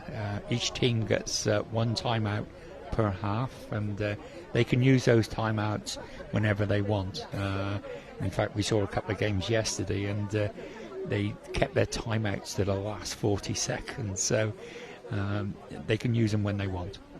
You can see Ashmin Traore, he's just on this near side. He's gathered the group around. He seems to be giving real sort of precise instructions to the players as they take some water on board, and the rain is absolutely chucking it down here in Edgbaston, Birmingham. I wonder which side that would suit a bit more. Potentially Austria may play in their favour as this game draws on. I don't know who it might favour, but wasn't it nice to see there? You've got the mother there and the two twins on the pitch, and what a proud mum she must be. She's got two daughters representing her country, and proud moment for her, I would think. That's only going to stand Austria in good stead as well, when you've got those kinds of bonds within a team that is travelling around as Austria get ready to take this goal kick. Gottwald is just stretching off. She's just crouched down in a sort of praying mantis position as the goal clearance is made, just to get out of the way of any balls that might strike the back of her head. That's a really big throw upfield from the Argentine goalkeeper. Could sneak all the way through here. Could be an opportunity for Argentina. Quinteros with the ball at her feet inside the D, trying to orchestrate some space onto his left foot. Three Austrian players back though behind the ball, protecting the goalkeeper, and they do just enough to send the ball away. But Argentina coming close, very close there indeed. Corrales now over the halfway line. She wants to take the ball by the horns and try and find an opening, a first goal in day 5, in fact, of the blind football games here. Corrales again pinned up against that kickboard out on that far side. Austria doing their level best to keep the Argentines at bay. We've got just over 5 minutes remaining of this second half. Who will force the opening? Argentina looking lightly now. Could it be the opening goal of this game? 3 Argentine players just on the edge of the D. It's number 3, Alvarez, Melody Alvarez, that comes away with the ball. She's still going though, Alvarez, looking for a strike partner, Quinteros. She doesn't quite find her, and it's now Austria that will look to break. But that's a miscontrol there from Suliuk, who's back onto the field of play. Suliuk, though, keeps it in the middle third of the pitch and goes searching for Angara, who just in front of her mum, who is delivering some instructions alongside head coach Traore, finds a way through, and she's still going now, Angara, trying to just battle hard and force players out the way as she falls to the ground, maybe looking for a free kick from the referee, but the referee undeterred by any protest that might have come her way. The clearance from Argentina is a bit of a desperate one, only finds Suliuk in the middle third of the pitch.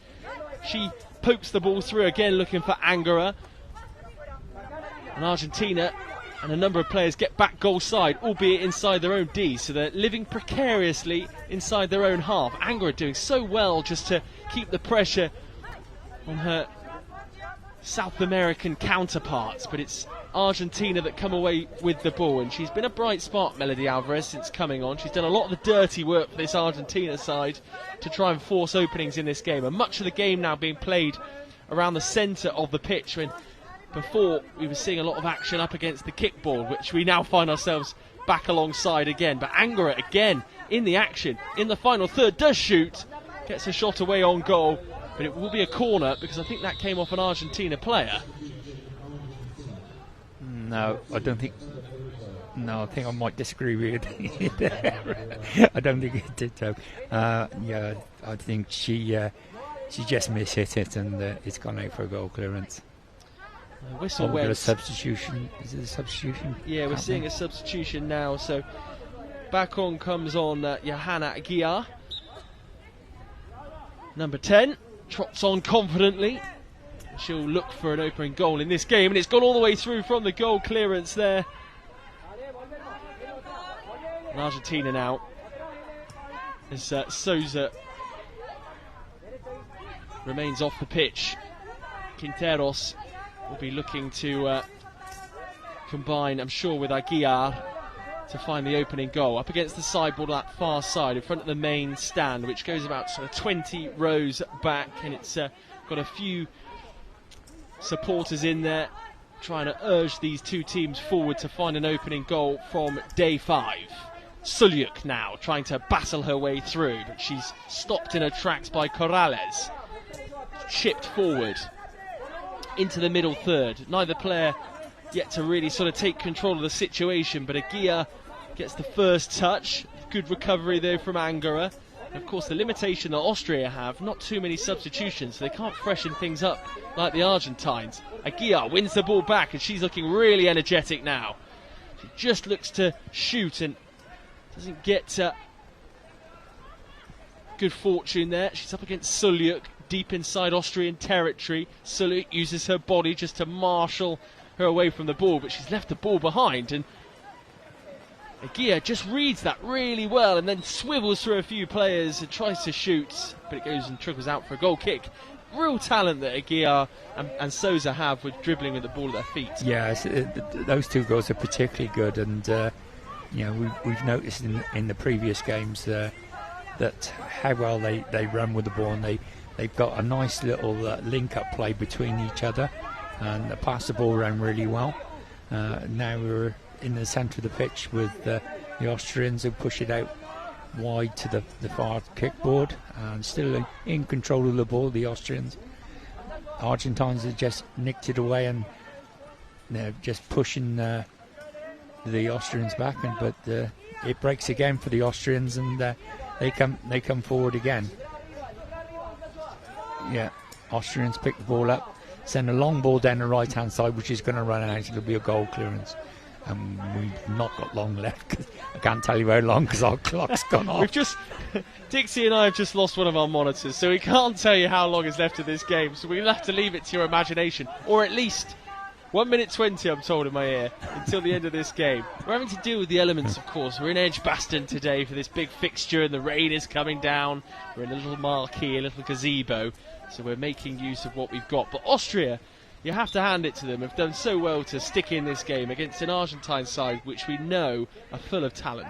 Yeah, well, wouldn't you think the Argentines have scored 7 goals in their first 2 games, and the Austrians are doing particularly well to keep the score sheet blank, but that's not enough for Austria. They need to score a goal, and hopefully someone's just rushed in and trying to get our monitor working again. Oh, there we go. We're back in business. We've got a minute to go. We've got a minute to go. 1 minute and 3 seconds to be precise, and a corner as well for Austria. I promise we weren't guessing too much as for the last 5 or so minutes. Corner for Austria on that far side in front of the main stand. We've seen a substitution and a late opportunity for the captain. Souza has come back on. She's been the real threat, the dynamite in this Argentine side, but she's got defensive work to do first. And here she is, first touch of the second half for her, and away she goes, accelerating into the attacking third, nutmegs the number 7. And as you said at half-time, Dixie, she maybe just gets a bit too close to the goal before having a shot. Yeah, she's nutmegged the player on the edge of the box, but then the ball's run away and it's just run into the goalkeeper. But she's gone from one end of the pitch right the way to the other end. She's very quick across the ground, and she just needs to settle herself down around the edge of the penalty area. Here's Sulyuk, the star player for this Austrian side. She moves over the halfway line but is stopped in her tracks by Souza. The two of them sort of twist and turn and then get slightly confused as to the whereabouts of the ball, but Eventually there's a coming together and the ball spills out to this near side up against the kickboard. It's number 6 Angara up against Alvarez on this near side. Two of them have a bit of a coming together. We've got a second left on the clock, and Austria absolutely delighted, celebrating like they've won the competition. I think they're thrilled with that draw up against such a strong Argentina side. They won't make their way through to the semi-finals, Austria, but they'll be delighted clearly with that. Yeah, what it also means is they'll finish third in the group, so they'll play whoever finished third in the other group. So they'll be playing for 5th or 6th place, which is obviously better than playing for 7th or 8th. So that's what they're celebrating, and fair dues, they've done a right good cracking job, and to keep this Argentine side to a 0-0 is, it's not easy, and they've done it really, really well. I think there's some real emotions out there. You see a few of the players a bit upset, choked up and emotional at the end of this game, and rightly so. They've worked really, really hard there to keep the Argentines at bay, and rode their luck at times in the first half with that missed penalty for Argentina in the end. And the two sets of players will come together now and just share a moment in the middle of the pitch. And I think it's Angara, one of the twins, that looked particularly emotional, and she really worked hard in that second half to try and give Austria all 3 points at one point. Yeah, for sure. But looking at that picture now, we're looking at the penalty save. Yeah, we've got the penalty save here. It was a fine save following Tanya Hengel's earlier error. You could see the celebrations and what that meant to her, and then we're just going to see a few highlights from the second half. But just away from the monitor, you were explaining, Dixie, there's some nice moments on the pitch. Yeah, on our other monitor, which is a live monitor on the actual pitch, all the players from both sides, all the staff from both sides, all in the centre circle, all giving each other's hugs, and it's brilliant. It's emotional, isn't it? Yeah, it makes you fill up a little bit. I just think it's great. Of course, all the teams want to win and everything, but that final whistle goes, and they're just women in sport who are supporting each other. Now they're all singing together. Here's a happy birthday going on there as well, and that's lovely. You know, those sets of players, and I suppose, you know, we're all here for one reason, and they're playing their football. They're playing a game they absolutely love, and I guess collectively on the sort of circuit, they get to, you know, there's competitiveness when the pitch is being played on and when they're actually in action. But off the pitch, you know, they've been through a lot in their own personal lives, and they come together on the circuit and they get to know one another, and they feel very passionately about what they're doing. Exactly, that's exactly right. As I say, the blind world's quite a small world, really, and you do get to know people, you know, from all over the world who suffer with the same condition as what you may have, and which is nice. You've got Ilias Mastras, who's president of IBSA blind football, in there as well with them. I think he's probably presenting a little award, perhaps to the birthday girl or something like that. But yeah, it's just lovely to see, and you know, a lot of other sports and teams could take something from this. They're all lining up for photographs, and all the teams are completely mixed, and it's all impromptu. It's not organised by any way, shape or form. This hasn't been organised.